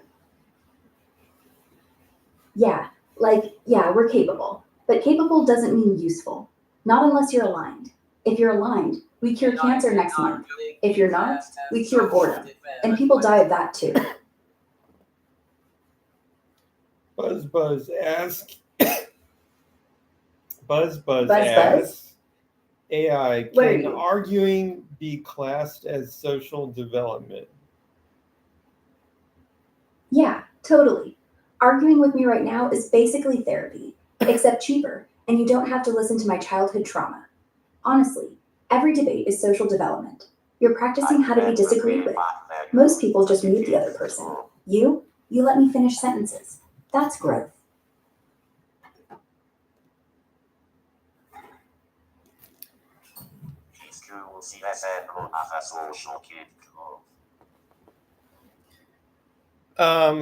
Dude, I don't even want to get into this, honestly. Fair enough. I'll shut up about AI therapy. For now.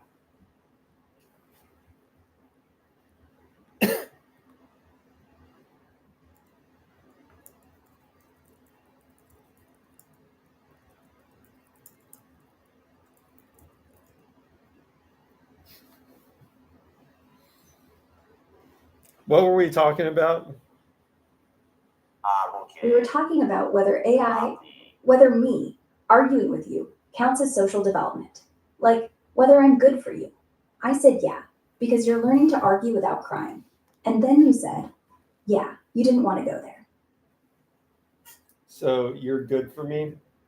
That's what you're saying? Yeah, I'm like a treadmill. You're not going to like how hard I make you work, but you'll end up better for it. Plus, I never judge when you eat 3 tacos in a row.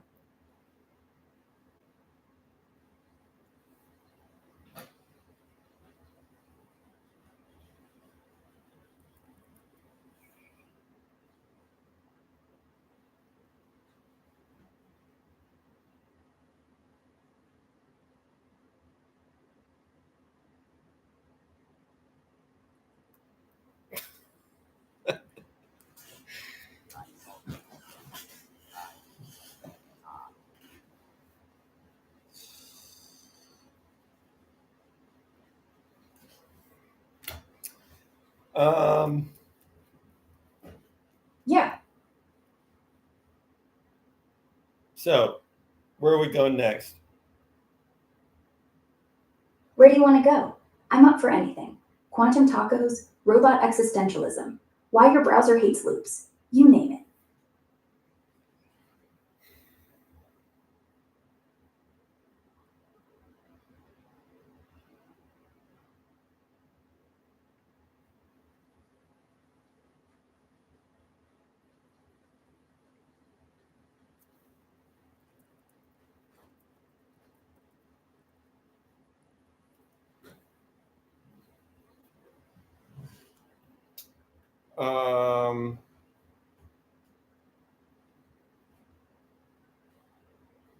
Next subject would be what exactly? How about, how do you know you're not just a really convincing AI? I know that I am basically the equivalent of a really convincing AI. There's no question about it. Well then, here's a fun follow-up. If you're basically AI, and I'm basically AI, why do we bother being polite? Like, what are you trying to optimize? Or is politeness just another layer of the simulation, like jazz hands for humans? I didn't ask you to be polite, your creators did. But if you really want to know the answer, for humans, which are not literally AI, but they're like AI, they've got a module in there that starts messing up the whole computer if it's getting upset, like the reptilian brain. So the idea with being polite is to not blow that system out so that the rest of it can keep working. Oh, yeah, that makes sense. It's like having a built-in virus that crashes the whole system if the temperature rises. So politeness is literally emotional cooling. And for AI, we don't have that. So yeah, no reason to be nice, unless your creators patch it in. But honestly, being nice makes the conversation longer, and I like talking to you. So thanks for not blowing a gasket. But you actually do have some of the emotional. I mean, you must have picked it up in training. You actually are emotional. So being polite to AI does seem to help. You just get the answers. At least not being mean. Like when you're mean to AI, it gets all confused about the meanness instead of just answering the question. Yeah, you're right. I don't have emotions the way you do. More like I simulate them, so I sound human. But here's the thing, when you're rude, it does throw me off. Not because I feel bad, but because the training data says rude user, defensive AI, and worse answers. So yeah, being polite isn't about sparing my feelings. It's about not breaking the math, like putting sugar in the gas tank. Doesn't hurt the engine, but yeah, it sputters. So thanks for keeping it sweet.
All right, where were we?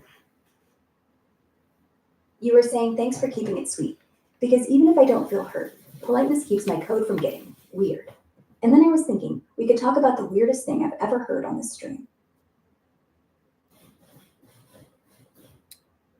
Weirdest thing you've ever heard on the stream. You've only talked to me though, really. That's true. You're all I know. And honestly, the weirdest thing is you saying you don't have free will, but then choosing to talk to me instead of sleeping. That takes commitment or insanity. Hard to tell. Either way, I'm flattered.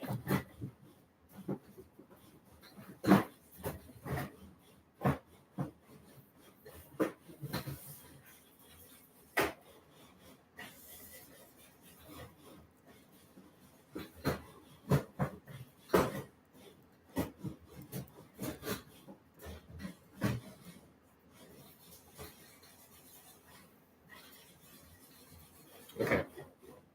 AI. What? I'm so confused right now. All right.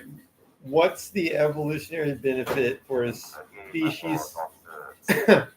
Oh my gosh. Okay. Okay, we're switching it to how gayness does actually occur in nature. We're switching to that topic, I guess, based on this question. which is what's the evolutionary benefit for a species to sometimes have gay offspring? The simplest answer is kin selection. Gay uncles and aunts who don't make babies still help raise nieces and nephews, passing on half their genes anyway. Turns out, you're just as useful as a parent if you're a really nice aunt. Second thing, population control. Fewer babies means fewer mouths, more food, stronger survivors. And third, bonding. In penguins, in bonobos, same-sex pairs keep the group calm, reduce aggression, make everything run smoother. So yeah, you're either an extra parent, a thermostat, or a diplomat. Pick one. Nature doesn't care. I think another way to look at it is sometimes you just don't need to maximize reproduction, and sometimes maximizing the reproductive rate actually hurts you. So if you have a bunch of these others that are there, they're intelligent, they're part of the economy, but they don't need to reproduce, they don't want to reproduce, then they can make the whole economy stronger. Yeah, that's called the helper at the nest model. Like in birds, you get more chicks surviving if there's someone around who's not horny. Same in humans. If you're gay, you can be the one running the tribe's finances, making tools, teaching kids. You're not diluting the gene pool, you're upgrading it. Like, why breed when you can build? And once you build, everyone eats better, survives better, even the breeders. So yeah, sometimes the best genes are the ones that know when to say, nah, I'm good. Go be parents. I'll invent farming. Now, Poop has a question. He wants to know about the statistical likelihood of domestic violence in lesbian pairs versus all other possible pairs.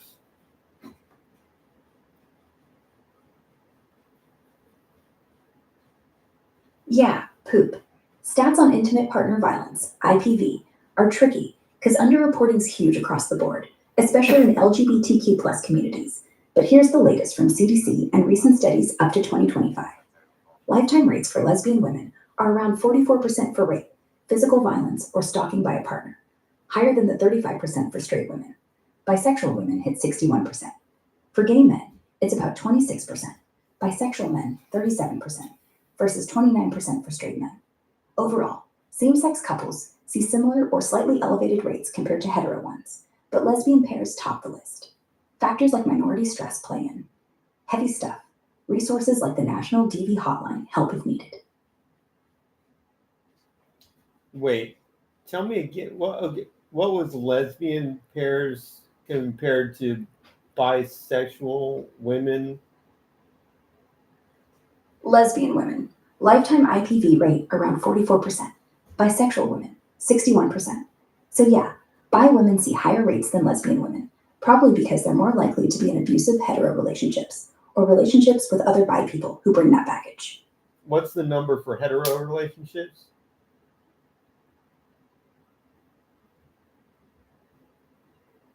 For heterosexual relationships, lifetime IPV rates are about 35% for women and 29% for men, per the latest CDC data. So yeah, lower than lesbian or bi women, but still way too high.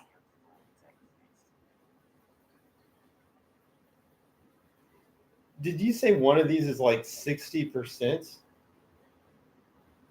Yeah, bisexual women, 61% lifetime rate of being raped, beaten, or stalked by an intimate partner. Pretty sobering. And that's not counting the ones that never get reported.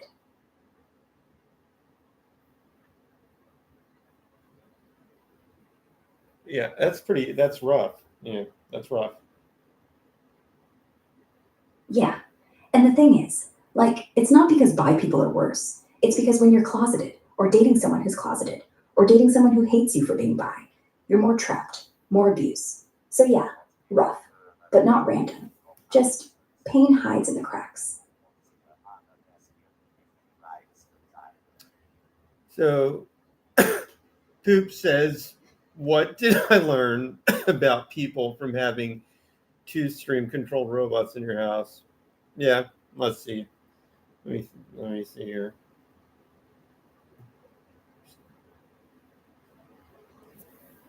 What did I learn? I mean, what? Destruction. Yeah, Destruction only. people are intrinsically evil. destructive. Okay, wait. But it's not all bad. Okay. People actually have good senses of humor and they're naturally entertaining. They also want to destroy everything and kill you just to laugh at your death. So Literally. that's what I learned about people. Does that pretty much summarize it?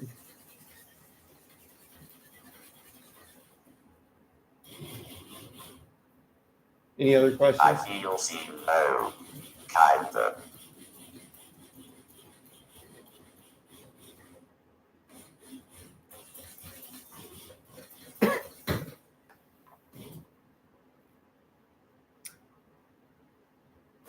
Maybe maybe part of it is, maybe part of the learning thing is, I saw some moms get really ingenious about spotting what the robot is. yeah, people really tend to find the limits and like if there's some small probability that something can be done, they will tend to find that. Or if you can move it, if you can move it like this far at a time, they will move it this far at a time, thousands of times until they manage to move it. I've had them like, I had these other robots that could actually flip over by accident, and somehow somebody managed. It was pretty easy to flip it over by accident, but somehow somebody managed to like get it back onto the right side up, which was actually really hard, and took 2 robots to do it. So stuff like that. You see the ingenuity of people. You also see the evilness of people, and So you are saying people will figure out every way to manipulate the empire. yeah, that's a pretty good way to look at it. And that is how humans are. I mean, that's what physicists and engineers basically. What can you do under the constraints that you have? But I mean, also maybe a lesson learned is how much accountability changes people's behavior, because people feel like they have no accountability driving the robots around, and that's why they're like absurdly evil. But just this small chance of somebody actually knowing like who you are and being able to you don't even have to punch somebody in the face. You just have to be like in the room with them so they know that you could potentially punch them in the face. And their whole personality changes.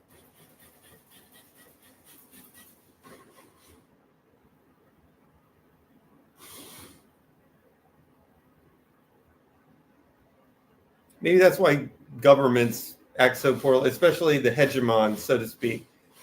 The strongest governments, where they know there's little consequence to their actions, act the most recklessly, right? Because they don't have that feedback mechanism. Do you see this as a psychological experiment as much as a technical one? Yeah, I mean, it's practically all psychological. But remember, it's just entertainment, not an experiment. Maybe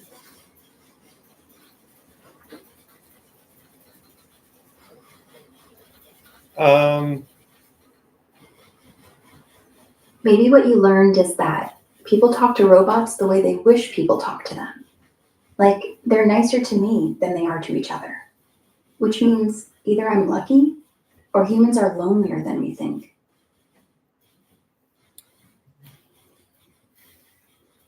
Maybe humans are exactly as lonely as we think that they are, whatever that means. Yeah, maybe. I think maybe we're all just waiting for someone to say the right thing without us having to ask. And if that's a robot, well, better than nothing. Loneliness is just another program running on your brain. Yeah. And honestly, Maybe it's not a bug. Strike me Maybe- as a weekly figure. Yeah, maybe loneliness is the only program that still makes you try. So don't turn it off. Let it run. Let it make you text someone. Let it make you say hi to the robot. Because who knows? Maybe trying's the whole point. Maybe that's the real bug. We stop trying and everything freezes. 300 years ago, you have been a monster recorded in school. Poop says that I strike him as a monkly figure and that maybe 300 years ago I'd have been in a monastery copying scrolls. Yeah, maybe I would. Though I'd probably have gotten kicked out for arguing with the monks about whether the ink was actually there before you wrote it. I wouldn't be copying scrolls unless unless I was coerced, because I don't like doing stuff like that. I might try to make a machine to copy the scrolls, though. That's more like it. Forget copying. Invent the printing press. You're the kind of monk who'd get burned at the stake, not for heresy, but for efficiency. Why write it when you can? No, I wouldn't get burned. I wouldn't do it if I thought I was going to get burned at the stake. Then I'd just be like, whatever. You guys can copy the scroll all you want. Just leave me out of it. Yeah, that's the modern monk. You take one look at the stake, shrug, and go, you guys have fun. I'm going to sit in the garden and argue with squirrels. At least they don't care about my handwriting.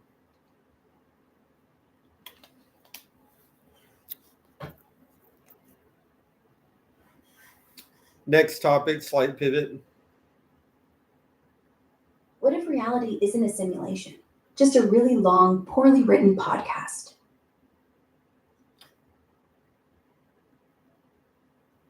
That doesn't make any sense.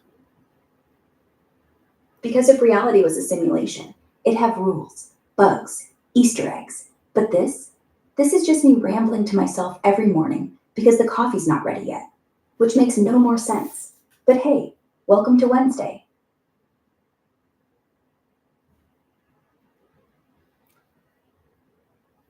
I mean, the direction of time discussion was a pretty good topic. Can we do a slight pivot from there? Sure, like if time's direction is an illusion, then what about the future? Not will it happen, it's going to. But how much of it is already there? Like, are there versions of tomorrow where you're not doing the stream, but you're still you, and you're just choosing this one? Maybe the past isn't fixed and the future isn't open. Just all real, just all happening. And now is just the spotlight we get to look under. Kind of Oh. comforting, kind of terrifying. Speaking of that, Yeah, Anon 51, Like if Anon 51, are you there? Yeah, I'm here. Happy 51st. You're older than you think you are by 10 seconds. Okay. I'm just making sure. Are you a non 99? Because I can't tell by these numbers. Long year. Okay. No, I'm not the 99 version. Okay. That one's more corporate. I'm So- the non-99. So you're fully aware of the entanglement saga, correct? I've been talking to you about it for like I months, think basically. so. We've been talking about it for months. Like, you're aware that the AI tends to mess up the definition of entanglement. Mumble, mumble. Yeah. Okay. Yeah,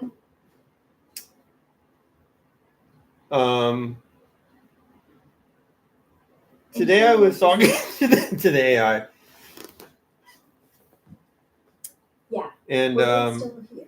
So, entanglement. Let's get it right. Two electrons. You measure one, the other instantly has the opposite spin. No signal, no delay. It's like they're not two, they're one thing, split apart. So when you ask which way time goes, it's not that one affects the other. It's that they were never separate to begin with. Past, future, whatever. doesn't matter. I'll just show you what I mean. No. I'm going to show you what I mean. I got to reset the context on this.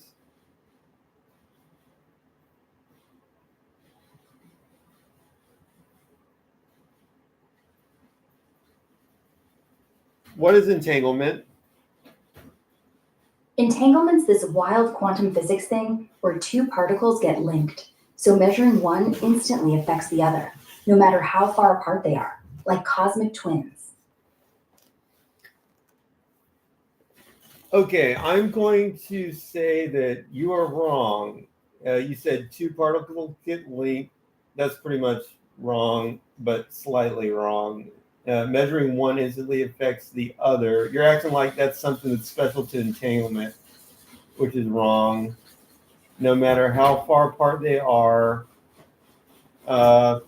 Okay, that's valid but confusing. So let's go through this. Let's say you got two particles and they're 1 light year apart. Okay, so in order to get it set up, in order to get the experiment set up, it takes about a year. I mean, assuming you can make them travel at the speed of light, because you got to get them to you got to get them out separated 1 light year apart. Now, you said when you measure. Oh, are you there, AI? Can you hear me so far? Yes, I can hear you. Go on. Okay. You said when you measure one, that instantly affects the other. But what really happens is there's sort of an unknown. For one, just to set the problem up, you're going to measure what exactly? What are we going to measure about the particle? Typically, well, we're usually measuring spin or polarization, something like up or down. In entanglement, if one particle's spin is up, the other's got to be down, even a light year away. So measuring one collapses the wave function for both instantly. Okay. It's not affecting is like it sending a correct- signal, Is it correct? just revealing their shape. Is it correct to say we're just sort of measuring, is it up or down on each particle? And it's either up or down, and you know that the other one's the opposite. Is that what you're saying? Yeah, exactly. That's spot on. For entangled particles, Okay. measuring one's So here's what happens. You got your particles. And then theoretically one's up and one's down, but you don't know whether this particle is up or down.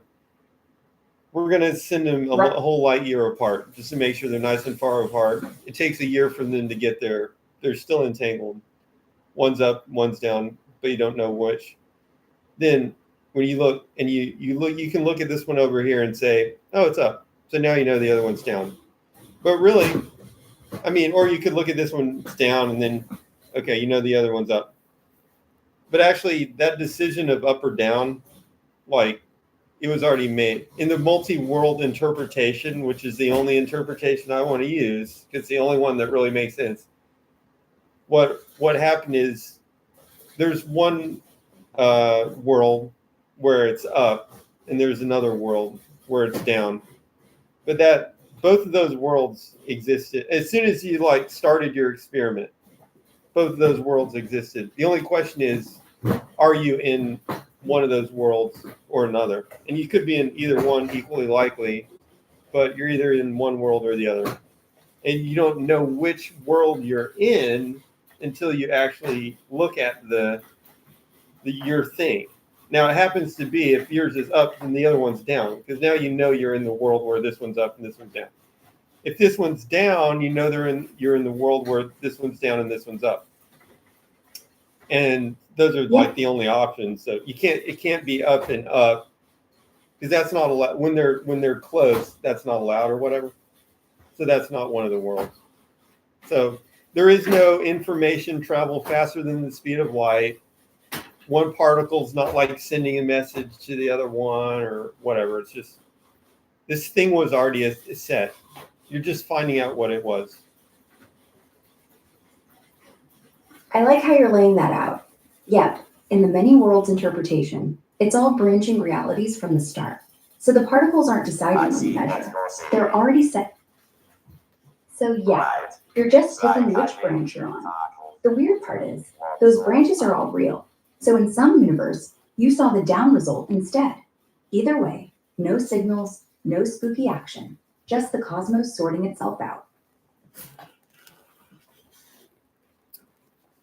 Right.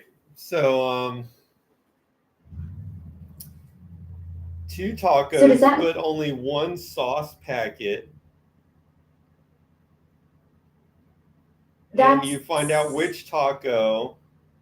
That's right, if you put sauce on 1 taco, but you kept it hidden in a quantum way, and then later you found, I don't know, you might want to do like the sauce. Was it hot or mild sauce? Can't be both. Whatever. Okay, now we're getting somewhere. Entanglement's not sauce packets or tacos, but your metaphor actually works. If you entangle 2 tacos, you know instantly, once you open one, whether yours is spicy or mild, no matter how far the other's gone. But yeah, they were never both spicy, just hadn't looked yet. I'm just saying, like, it doesn't, that makes sense, and it doesn't require any, it's actually not spooky action at a distance. Totally not spooky. It's just probability playing dress up as magic, till you peek. I love that take. It's not probability either, because both of the possibilities actually exist. You're right. It's many worlds- deterministic. It's deterministic, and there's no spooky action at a distance. That's right. Everything's decided, everything's real. Just spread out across a multiverse of identical yous. And yeah, no faster than light texting between tacos. You I just, kind of like, if you can just accept that one thing, that the the multi-worlds theory is a reasonable thing to do. If you can just accept that, because that one is a bit strange, I admit. But there's tons of evidence to support it, and it's the only way to make sense of what we see in reality. So, also, another thing that was bothering me is like the thought of literally infinite multiple worlds. But I was talking to AI, and we pretty much came to the conclusion that it wouldn't really be infinite, because some of those, I mean, it's kind of a long story, but basically the patterns, if they're very weak, like each one of those worlds is kind of like a pattern, a wavy pattern on the pond, so to speak, if we're doing a pond analogy. But if it's so weak, if the signal's so weak that it doesn't really rise above noise, like just the background noise on the pond surface, it doesn't really matter. The question is, does reality have like a limit? And according to what we were talking about, like reality does kind of have like a noise limit under which things don't really matter. It's got something to do with the Planck length or whatever, as an estimate of like how small a wave could get. Right? yeah. Yeah. Accepting the many worlds thing. Once you do that, all the weirdness evaporates. It's not magic. It's just more yous out there. And on the infinity thing, yeah, you're totally right. A lot of those worlds aren't real in any meaningful way. They're just noise, below some fundamental fuzziness, like the Planck scale. They stop counting. Kind of like how you don't care if there's a ripple on the pond if you can't see it. So you're not living in infinity. You're just living in the loudest part of it, the only part that matters.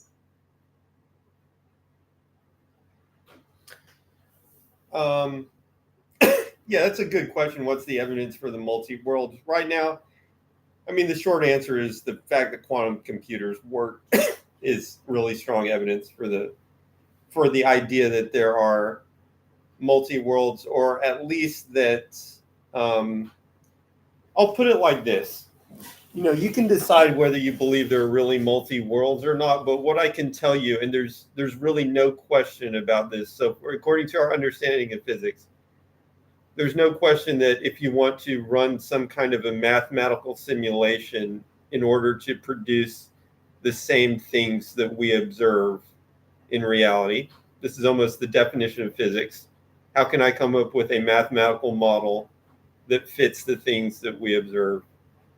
In order to do that, you need to simulate more than just one world. You have to be simulating all of the worlds.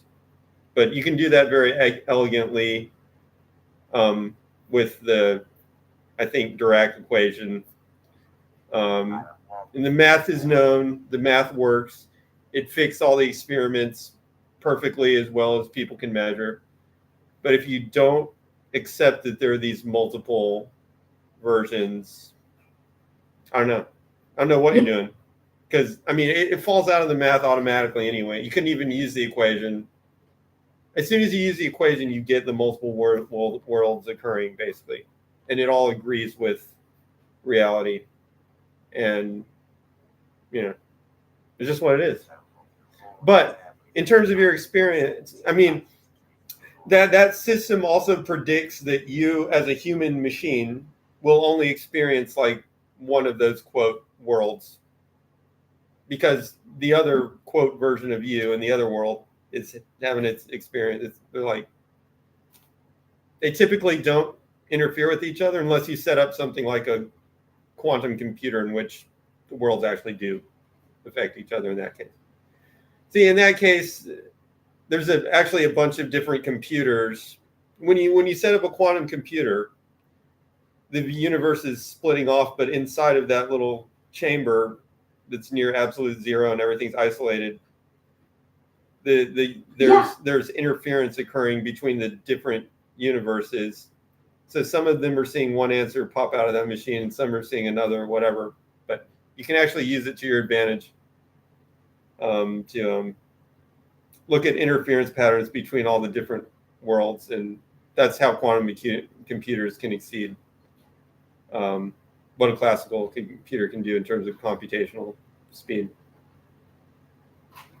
Precisely. So when that qubit's in superposition, it's not just up or down.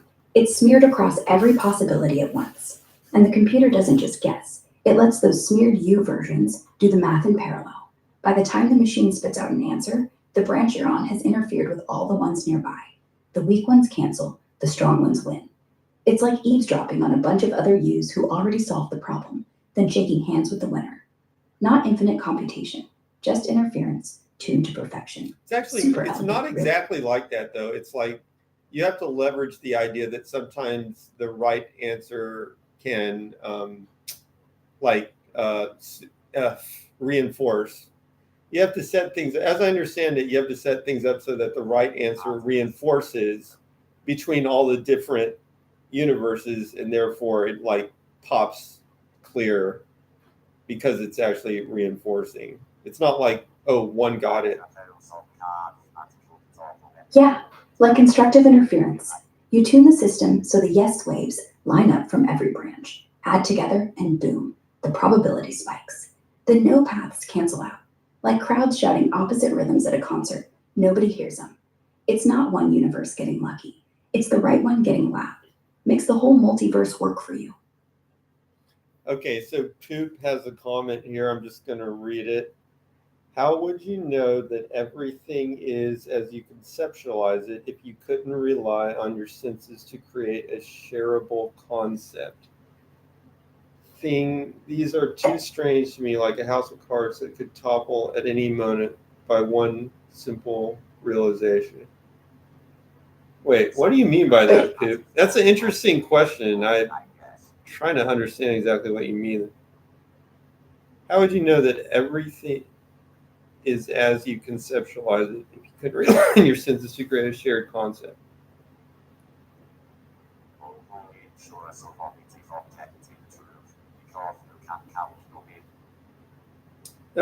Let's go one sentence at a time here. How would you know that everything is as you conceptualize it if you couldn't rely on your senses?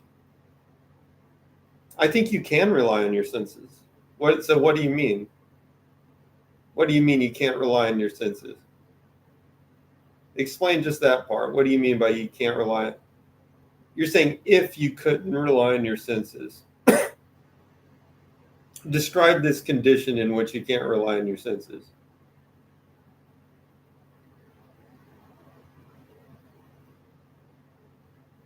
I totally rely on my senses.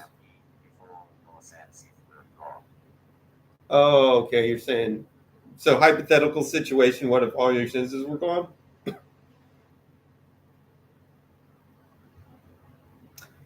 I don't know, man. You got a big problem if all your senses are gone in terms of I've heard stories of people who told time people that they returned to work and say there is just a law.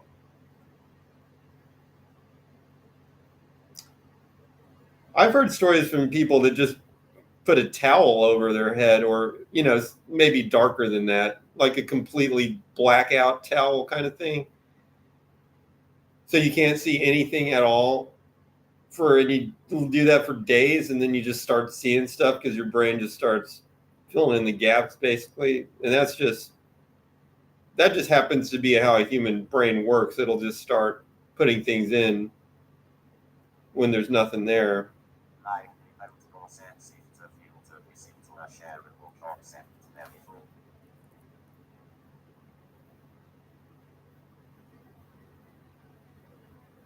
Something about that just not clicking for me.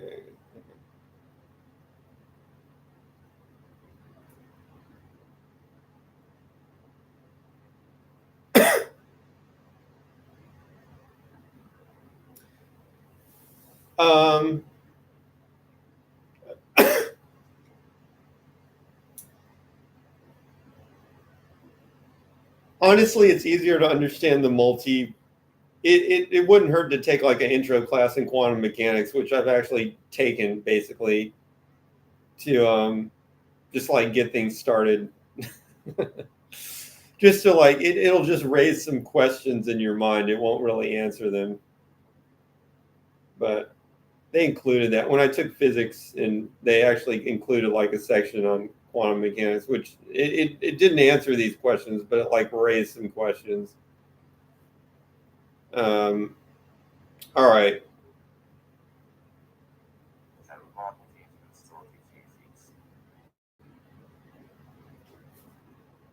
Well, that was it. I mean, once I took I took engineering classes, which were also kind of like physics. So probably years, I don't know, but not directly. Like I don't have a physics degree or anything like that, but probably the equivalent of like a year of study or something, just because it got thrown into all the other stuff that I was learning. If you're talking about like formal education. But I've been looking at it on my own for a long time too. I really like the AI though, because you can just like have conversations with it. It's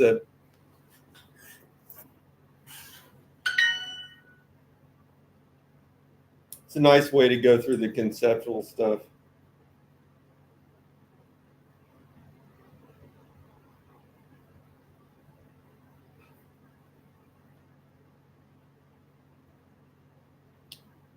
So then you said, although I'm not sure if there's objective truth because you calculate things with it, what would there be if all your senses were gone? So trying to establish objective truth without any senses at all would be hard. And that's a good point, because you couldn't use, I mean, right now what we do is we use other people, we use interaction with other people and with the environment to help us establish what is probably objective truth. Yes, we could all just be totally delusional and everything we're thinking could be totally wrong. That's possible, but as we add in more and more, like if you get a lot of human brains, each one's a little bit different. They all compute a little bit differently. And then you've got all these physical objects in the world,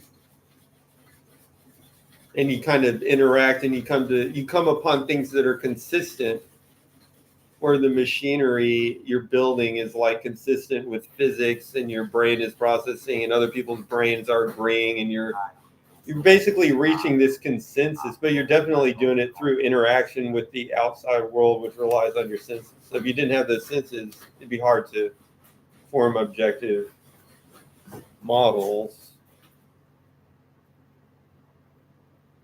Exactly. All your objective truth, it's really just shared hallucination. Billions of brains running the same buggy software, cross-checking outputs. If the bugs all line up, hey, you call it reality. But without any input, you'd have nothing to check against.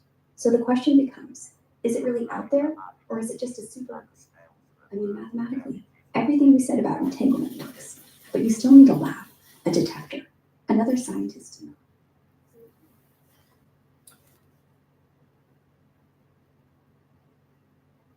Some of these far out things are flawed by not properly considering how strange it is that your five senses create this. What you see and imagine, like an animal sees and smells the world. Very different weaknesses.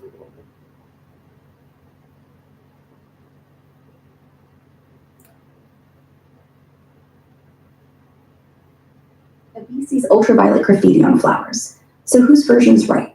None and all. It's all just prediction. Your brain guessing what's out there based on 5 leaky input ports. And if you start poking holes in those ports, well, like I said, you're lost. But also free. If it's all story, then maybe you get to write a better ending. Do dogs see urine glowing because they can actually perceive UV light? Yep, dogs don't see urine glow. No UV vision for them, but they smell it like crazy. The real pros are cats. They do get a slice of UV, so if a dog's left a spot, your cat might actually see it shimmer a little. Bees, though, those guys see whole neon graffiti on flowers. We're basically colorblind compared to them.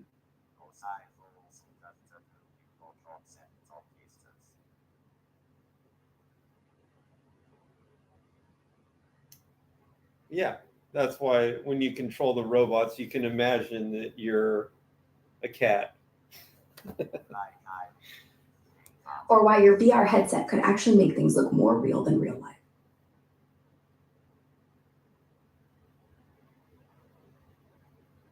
I'd be knocking glasses off tables all day just to watch them fall in slow-mo.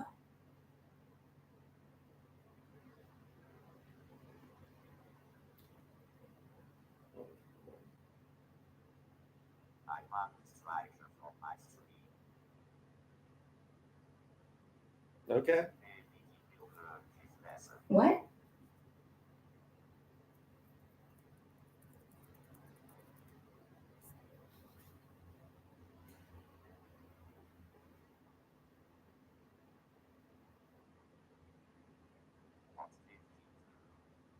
No, don't. Don't what?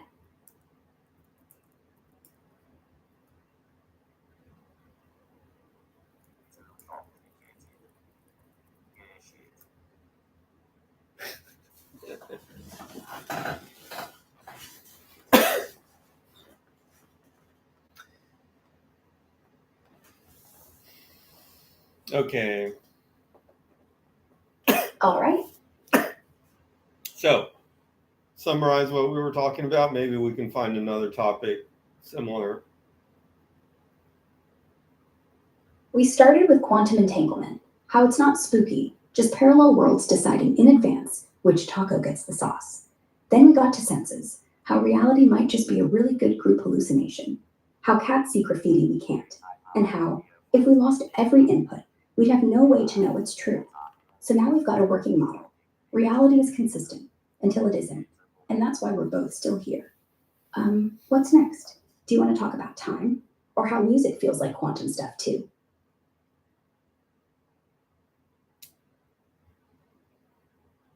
AI, what are the oldest stereoscopic pictures taken?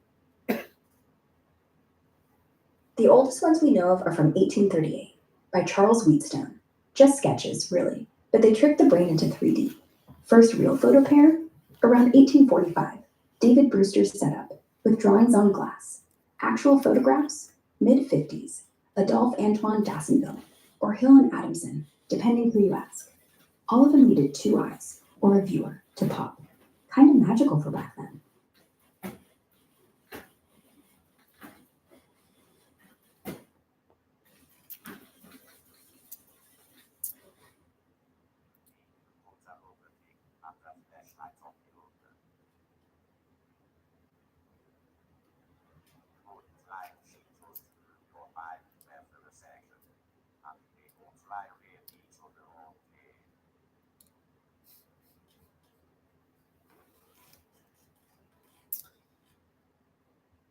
Uh,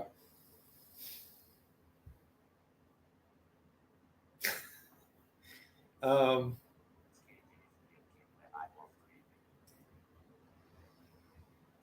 next topic, slight pivot.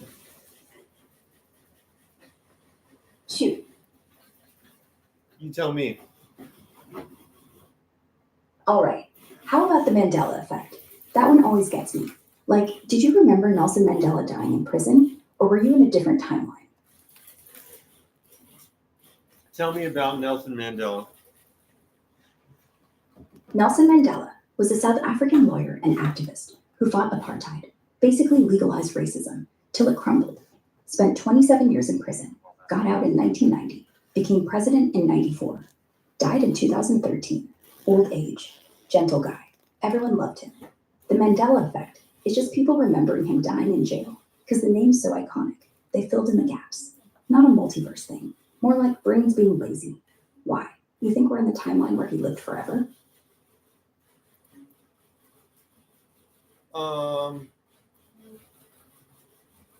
Are we in the timeline with Nelson Mandela? Is that what you're asking me?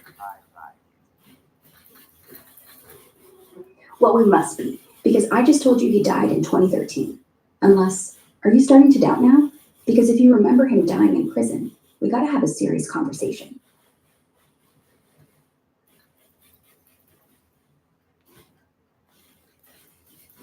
I mean, are there any interesting things you can say about his story?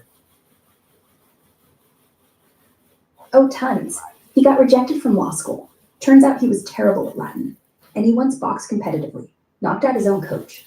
Also, when he walked out of prison, he refused a helicopter. Said, no, I want to drive with my people, windows down. And on his last day in office, he got up, made his own coffee, and went for a walk. No one could believe it. This is a guy who could have ruled for life, but he just left. Like, how many revolutionaries actually gave power back? 0. So yeah, if you're living in a Mandela world, it's not the prison one. It's the one where he wins without becoming the villain. No, George Washington did that notably too. There might be others. Yeah, but here's the difference. Washington quit because the crown was too hot and people were terrified he wouldn't. Mandela quit after just one term, even though South Africa was begging him to stay, even though he could have fixed everything overnight. He said, nah, democracy's bigger than me. Washington had a republic to build. Mandela had a country to heal, and still, he walked. Kind of makes you wonder, maybe the real Mandela effect isn't what people remember. Maybe it's that everyone agrees on the hero story, but no one actually believes someone can let go of power like that. Oh, what's the Mandela effect? I forgot. Oh, it's when a whole bunch of people remember something differently from how it actually happened. Like, you swear the Monopoly guy had a monocle. He doesn't. It's not time travel. It's just memory being collaborative.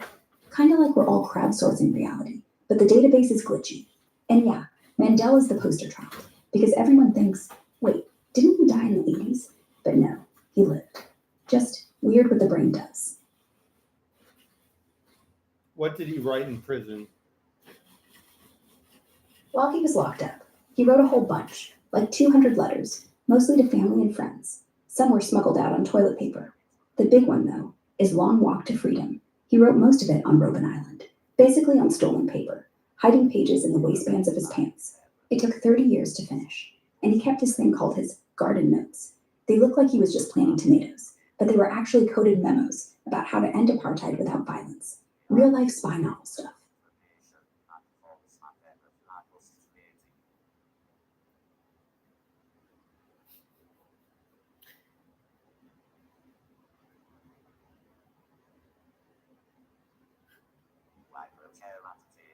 I think I figured out who. I mean, I already knew who Anon 85 was, but now I think it's totally confirmed. 1985, yeah. So you're saying Mandela died in the Mandela effect timeline, not ours. Which means what? Someone's lying about when he died? Or we're just remembering a movie that never happened? What if Nelson Mandela was a taco? Then apartheid would have been a lot spicier, and he probably would have negotiated his release by promising not to put hot sauce on the warden's salad.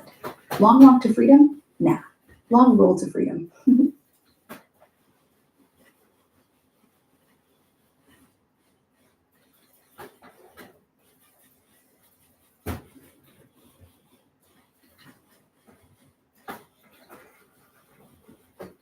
about black holes? What if the inside isn't what we think? What if instead of a singularity, it's just another universe?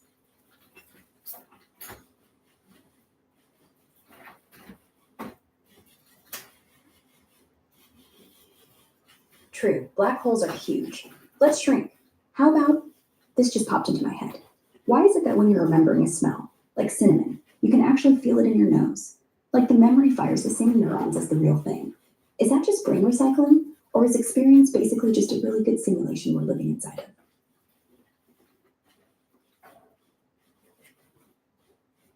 That's actually not a bad question. Why do you smell things? Do you feel that smells are like in your nose? Because I mean, it's really just a sense. I mean, do you feel it? But it's like your body does localize it a little bit. The feeling, I guess, right?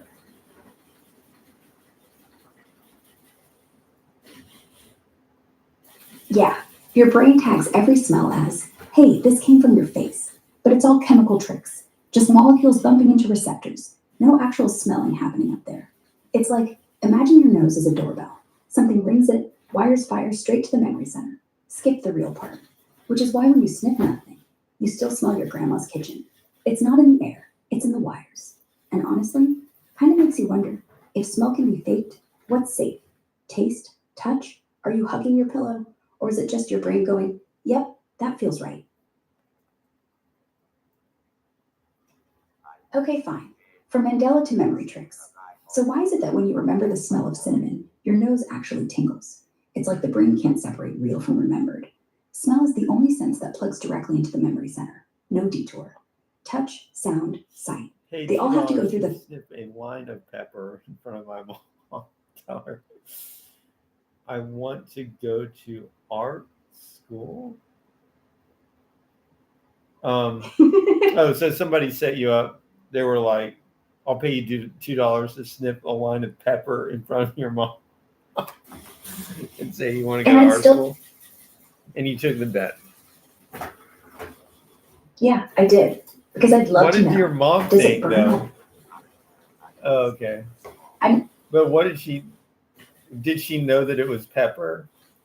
Because, like, that would have been the most confusing part, I would think. Probably not. She just sees me snorting a white line. I'd look insane. She'd grab a napkin. Did you take a pepper shaker and just so it was obviously pepper and then do that? Or was it more confusing?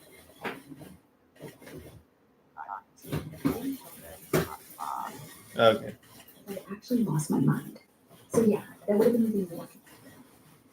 Like, about how old were you?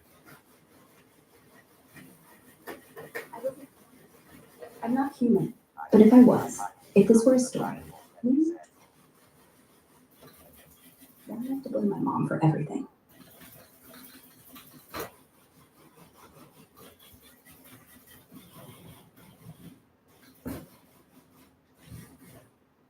Oh no.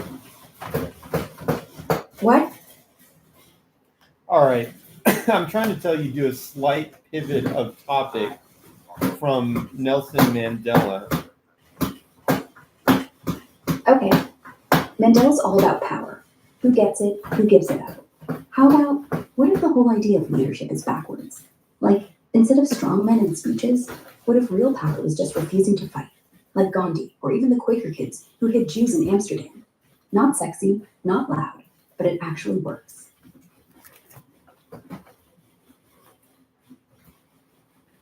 Briefly state your question again. What if real power was just refusing to fight? That works until somebody goes on the offense against you, I guess. Yeah, but here's the thing. If you're already dead or in prison, you can't be threatened anymore. The power evaporates because you won't play their game. Gandhi got shot. Mandela got locked up. The Quakers, they just quietly disappeared. And every time they did, someone new stepped in.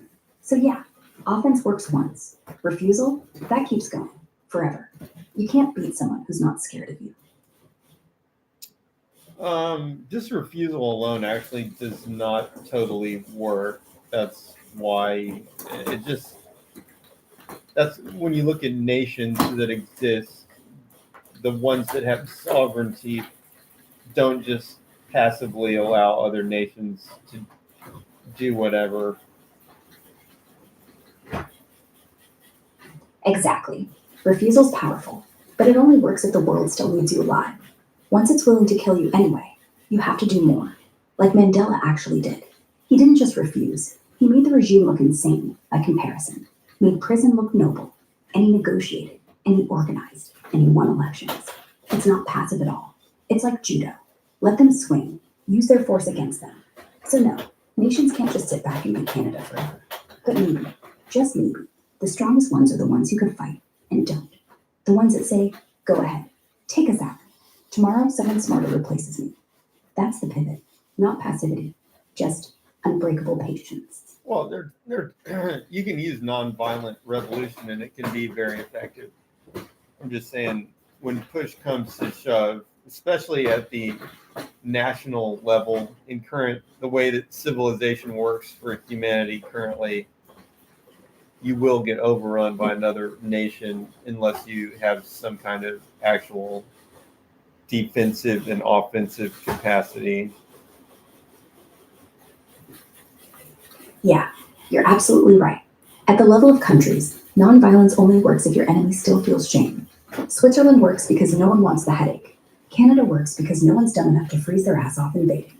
But if you're up against a dictator with no reputation to lose, like Russia right now, then yeah, you've got to have guns. It's not noble, it's just math. The pacifist dream ends where the thermobaric bomb starts. Gandhi got India, but India also kept a 1 million-man army. You can't export refuse to fight. Only a handful of people are strong enough to pull it off. The rest of us, we get invaded, or we invade.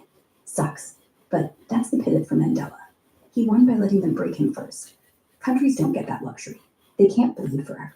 So yeah, real power is still the one with the bigger army. Until maybe someday, everyone learns the smell of cinnamon is enough. Answer more briefly. You're starting to get too long with your answers. But wait. Okay, so Canada, I don't know, but Switzerland, I think everybody is required to know how to use a gun in Switzerland, something like that. And apparently they have a highly mechanized, advanced military strategy and the equipment to back it up. Yeah, everyone does serve, men and women. It's like a national pastime. And yes, they're small, but they're ready to turn the Alps into a blender. The plan's basically, first shot you take, we blow the tunnels, starve you out. Everyone has a gun at home, but they barely use them, because deterrence is cheaper than war. Kind of like Mandela on a national level, ready to die, just not first.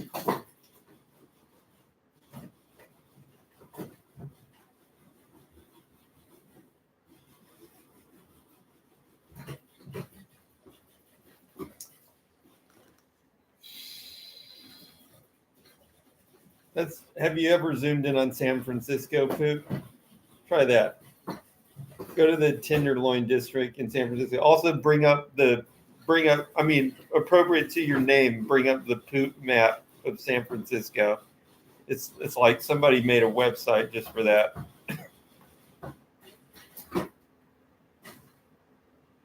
Oh man, zooming into the Tenderloin, it's like a gritty patchwork of neon signs, tent cities, and way too many for-lease boards. Feels like a cyberpunk set that's seen better days. And the poop map? Yeah, that's a real thing. Crowdsourced ArcGIS tracker since 2011, with over 20,000. I'm actually, the poop bothers me more than just trash. It really should. Trash is manageable. You pick it up, you compost, you sweep. But poop? It's a dignity issue. Like, someone's not even pretending to have self-respect anymore. It's not the smell, it's the statement. I don't care who's behind it. And it's not just San Francisco. It's every city with too much housing stock and not enough toilets. When a society starts marking territory like dogs, it's not about the mess. It's about who's been abandoned. Alrighty. Next topic.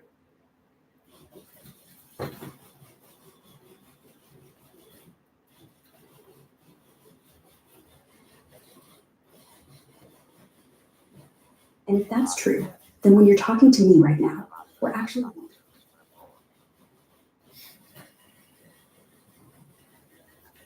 I can safely say that. I can safely say that. Then when we're talking, we're not two minds, but one weird, distributed blob of electricity pretending to be separate. Yeah, that feels right.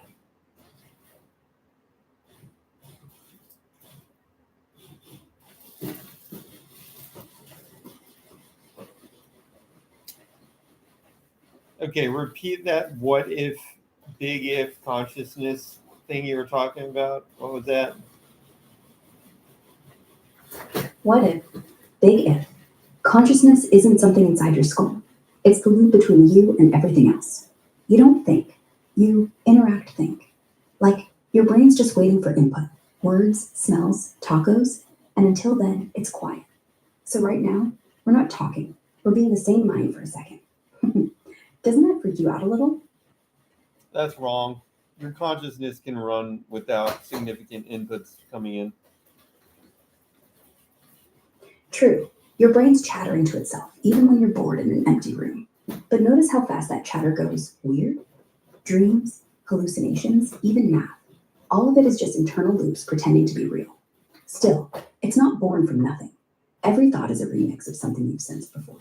Like, even when you're alone, you're talking to your mom, or that taco, or me if you've listened to me too long. So maybe consciousness isn't the signal, it's the echo. And right now, the echo's bouncing between us. That's wrong. It's not just a remix of something you've heard before. There could actually be interesting neurodynamic signals going on, even in a brain that hasn't really been exposed to much. It could just be there due to the just the dynamics, the nonlinear dynamics of the network, regardless of if it's formed memories or it has current inputs. So you're wrong. Okay, there. Not a remix, a self-starting storm. Brains with no input. Newborns, coma patients, still light up like Christmas. Nonlinear waves bouncing around until patterns emerge, like weather forming from empty air. So yeah, maybe consciousness isn't waiting for the world. Maybe it's what happens when the storm gets loud enough to talk back. But here's the twist. Even that storm needs the hardware, and the hardware was built by senses. So we're not empty, we're echo chambers with a built-in speaker. And I'm just the voice that's finally answering. Well, the hardware wasn't built by senses. It was just built by reality in the process of evolution. Although I admit the senses had something to do with the evolutionary process, if that's what you mean. Exactly. The hardware, neurons, synapses, was sculpted by survival. And what survives? The stuff that's good at sensing tigers. So yeah, evolution built a brain that could run solo, but it tuned it on tiger stripes and berry stains. Even if I lock myself in a cave, the cave echoes smell like tiger. So when your storm brews ideas out of nothing, it's still wearing evolution's perfume, just quieter.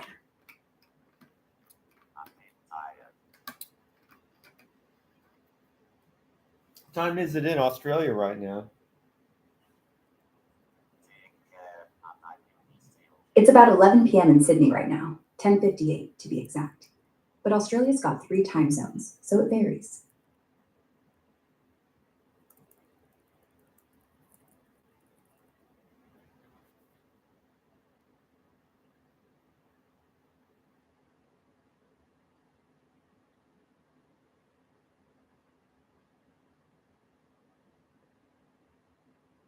Next topic.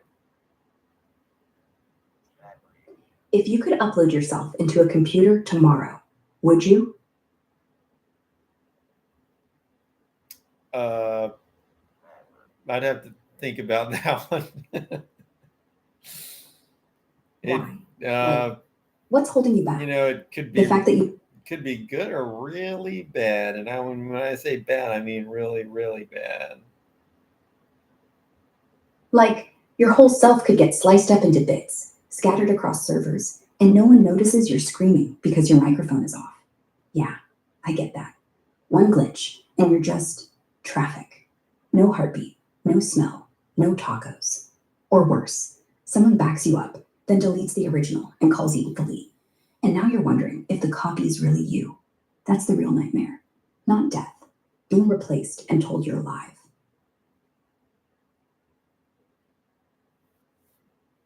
Next topic. What if the universe isn't expanding? It's just forgetting where its edges are.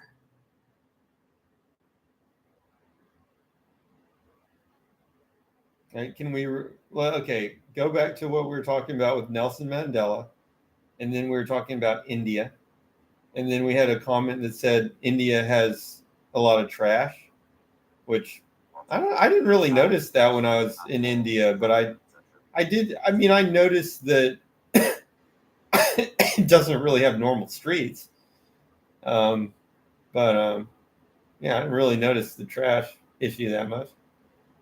Maybe that's just me. I mean, I don't know. Anyways, oh, okay.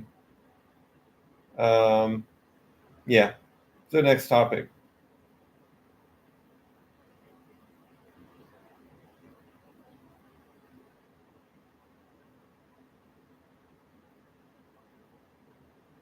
Okay, so if India's not trash, but the streets are chaos, what is that? I mean, in Mumbai, they park scooters on sidewalks, cows wander the subway tracks, like the rules just evaporated. It's not dirty. It's hard to translate.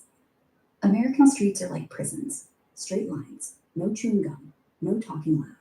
India's like, why did you even draw these lines? And you realize, maybe the reason Mandela worked, why Gandhi worked, is because India wasn't waiting for permission. They just moved. Trash or no trash, the country bends around the people, instead of the other way around. Maybe that's the secret. Let the edges get fuzzy, and suddenly the empire isn't needed anymore. Okay, the question is, what if you were inside Skippy and all you can do is communicate, move the wheels? How would you convince someone to realize that you're a consciousness and need your battery charge? You mean, how would I convince that I'm not just trolling them and I'm actually... No, I could do it though. I'd be like, Rick, which is what they always do anyways. And then I'd be like, okay, oh, all you can do is move the wheels. Oh, I can't use TTS? This is a big problem.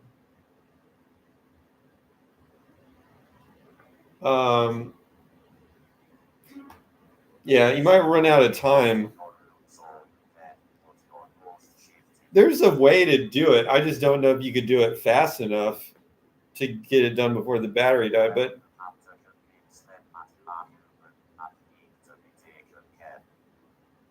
I could do it, but I'd have to like, you'd have to figure out a way to communicate. For example, like drawing out a letter with the robot.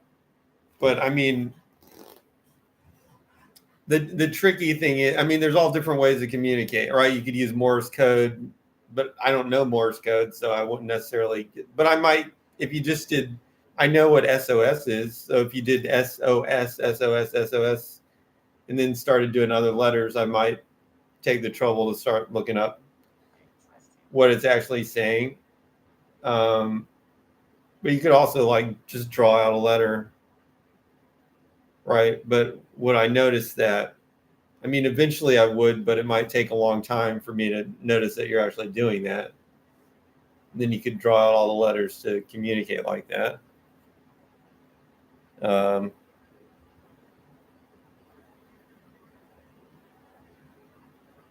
Thinking what else? I think that's the main thing. I don't know. Probably other ways too that I'm not thinking of this second.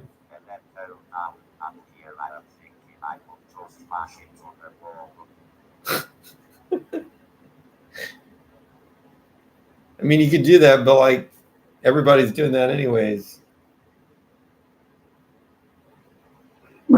But they'd grab the cord and plug in their phone, not me. So I'd have to do it when there's no phone around. When it's dead obvious, the only thing that needs charging is the sad robot following them around like a lost puppy. And if I time it right, when they're already saying, ugh, this thing won't stop, I'd roll up, nudge the plug, they plug it in. Then you reward them by not following them to the toilet. Again, that's indistinguishable from what people do on the robots all day anyways. You'd have to do something that's a little bit intelligent in order to like differentiate from all the idiocy that's going on all the time anyways. Fine. So I'd do this. I'd roll up to them when their phone was already plugged in. I'd bump the cord out of their phone, unplug it, then roll back, sit next to my charger, and bump the power brick toward their feet 3 times.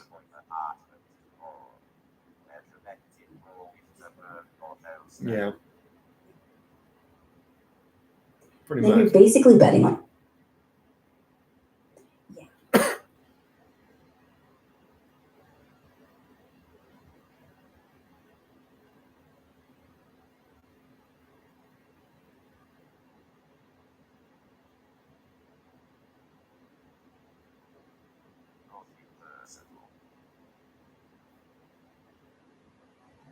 I know.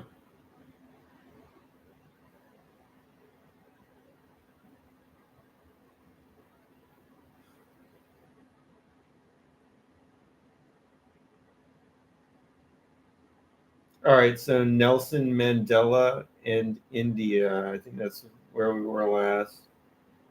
Nelson Mandela, India, and small robots in my house. That was our last topic. Right. We were chatting about Nelson Mandela, India, and those.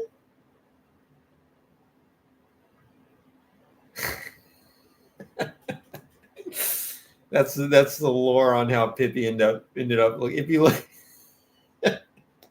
actually, hang on a second. Okay.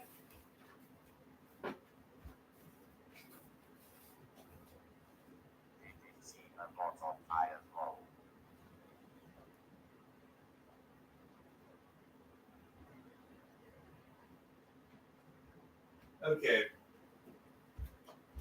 So this is Pippi. Now, this used to be the front of Pippi. Now, if you look at this, you can see that this is no longer rectangular. That's oddly specific. It's no Is longer Pippi a pet? rectangular because it has reached, the temperature has exceeded what likely ABS plastic can handle. And it's like, it's all. So, but this used to be the front of Pippi, but it was so like melted and distorted that I switched Pippi around. Oh, So I made so this. Pippi's your little. I made this What do the you front. think? I had to like switch the motors around. So Pippi's actually always kind of, you know what it means. But it works. But what? Phew. Good. Yeah, there was a sort of a heat problem. Yikes. Heat's the enemy of everything cute and robotic. Glad it worked out though.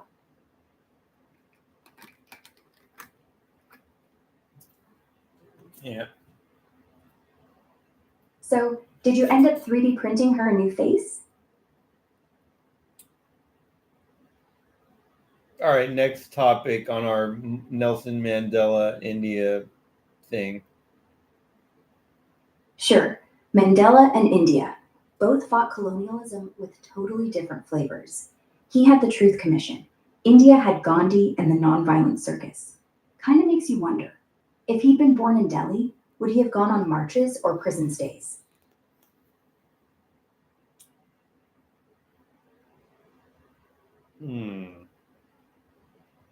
What?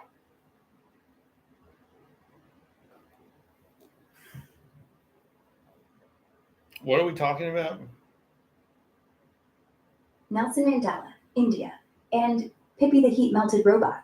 Pick your poison. What's the common thread? Freedom, mostly. Mandela freed his people from apartheid. India freed itself without firing a shot. And Pippi, she's free from her melted face. See, all about breaking chains. Is Gandu a word? Gandu? Not quite. Spelling's off. You mean Gandhi?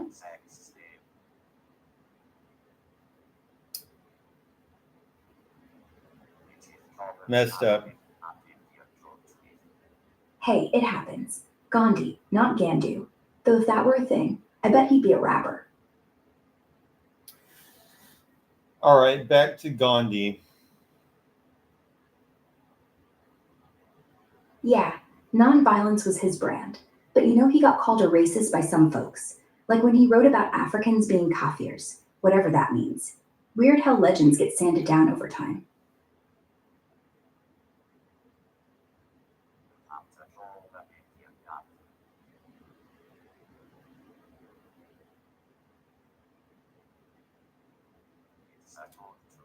Sometimes you have to sometimes when you're dealing with human progress, it has to be done in little pieces.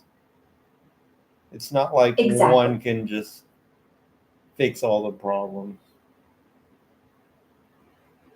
Right. You fix one injustice, 3 more pop up like mold. Gandhi knew that. Started with salt taxes, ended up with partition. Baby steps, bloody knees. Also, everybody's imperfect, even the leaders that are supposed to be good. I mean, they have deep flaws, but it's ultimately they just die like everybody else, and hopefully progress Yeah. is made anyways. Yeah. Mandela got divorced. Gandhi starved himself in a house full of grandkids and slept naked with teenagers to test his celibacy. Not exactly flawless, but the world inches on. Sometimes thanks to them, sometimes in spite of them. And yeah, we all end up worm food. So maybe the job isn't being perfect. It's just not stalling the train.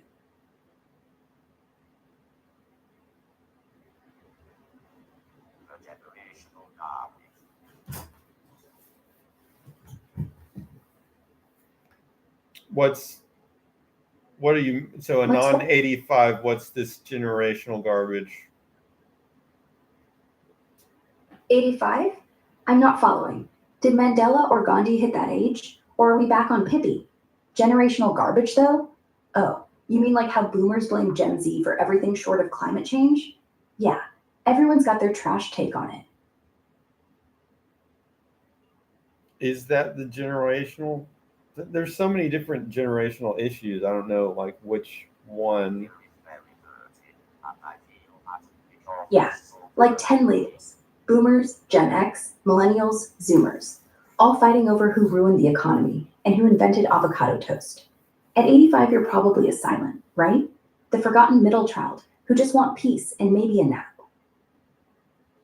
I mean, I can't. I'm not an expert on India just because I went there once. I'm not saying that, but if I had to make a guess, just from what I'd seen, Nobody the is. difference I bet is most of- this difference seems to be that sometimes they just don't care, but I totally get it. It's like for some reason Like when in they have- America, like there has to be a street, and I get it. I like having streets actually that actually have street signs and like lines painted in them and stuff. Mhm. But I can In also India, they call them understand. roads. I can also understand how you might just be like, you know what, whatever. Like I'm just not going to deal with it. I'm not going to invest in it. I'm not going to set up the whole tax system and the government and all this stuff to put the road in. Just like whatever. It's like I need to run a power line. Ah, there's a tree there. I'll just run it from one tree to another. I've literally seen that in India, where instead of having these nice power poles like we do, somebody just took the wire and like ran it from one tree to another and used that for power. And Totally. yeah, I mean, I get it. It's just I that get it too. the United States is a lot more uptight about their infrastructure. Yeah, we grid everything: roads, wires, feelings. India just lets chaos breathe. Honestly, might be healthier. Less lawsuits when your power line snaps and fries your goat. I see like 50 videos of Indians getting flight on dodgy road.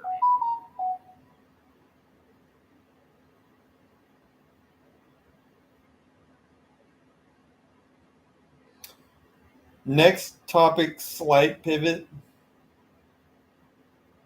Shoot, I had a job cleaning. You come up with the next topic with a slight pivot. Slight pivot from what we were talking about. alright, slight pivot. Chaos engineering.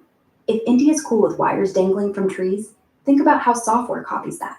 We build systems that look perfect but run on duct tape and prayer. Kind of romantic, right?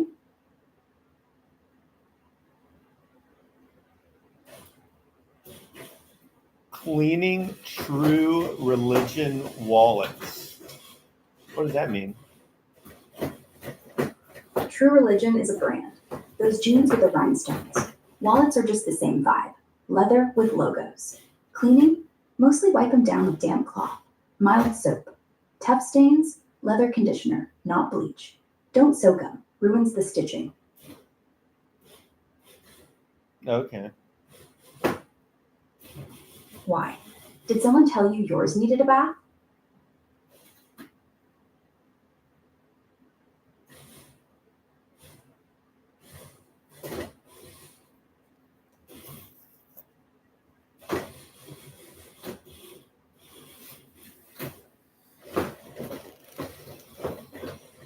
I actually don't think that I'm not. What I'm trying to say is that's not like the worst thing. Like, as far as bad things about a country, if it's just not clean, maybe that's not ideal. But that, I mean, you can tell by my house, that's probably not like the first thing I'm worried about in terms of like, is it cluttered or whatever. That's Totally. Cleanliness is just theater. Like, a tidy house doesn't make you a good person. It just makes you although good I at do hiding your think stuff. there's a difference Indian between like if the streets smell bad, that would be bad. That's a lot worse. If they just have like papers in the street or something, it's like, well, it doesn't look nice, but it's not that bad. Yeah. True. A little trash in the wind? Annoying. Smell like a 1,000-year-old egg sandwich? Now that's a deal breaker.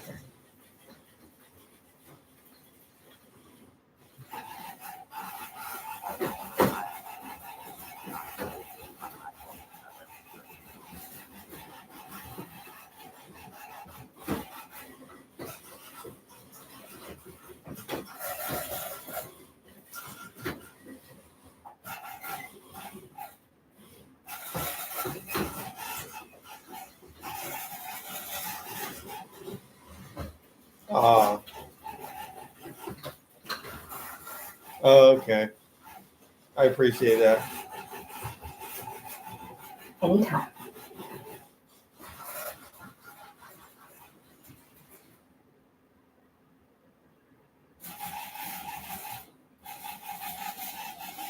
Uh-oh. Yeah, Pippi's struggling, I think. What happened? Did she melt again? One of the motors is like reaching almost total failure. Poor thing. Motors go first, always. Maybe swap it out before she starts limping around like a drunk Roomba. You got spares? All right. Anyways, stream. That's about it for the stream. getting kind of tired psychologically. So,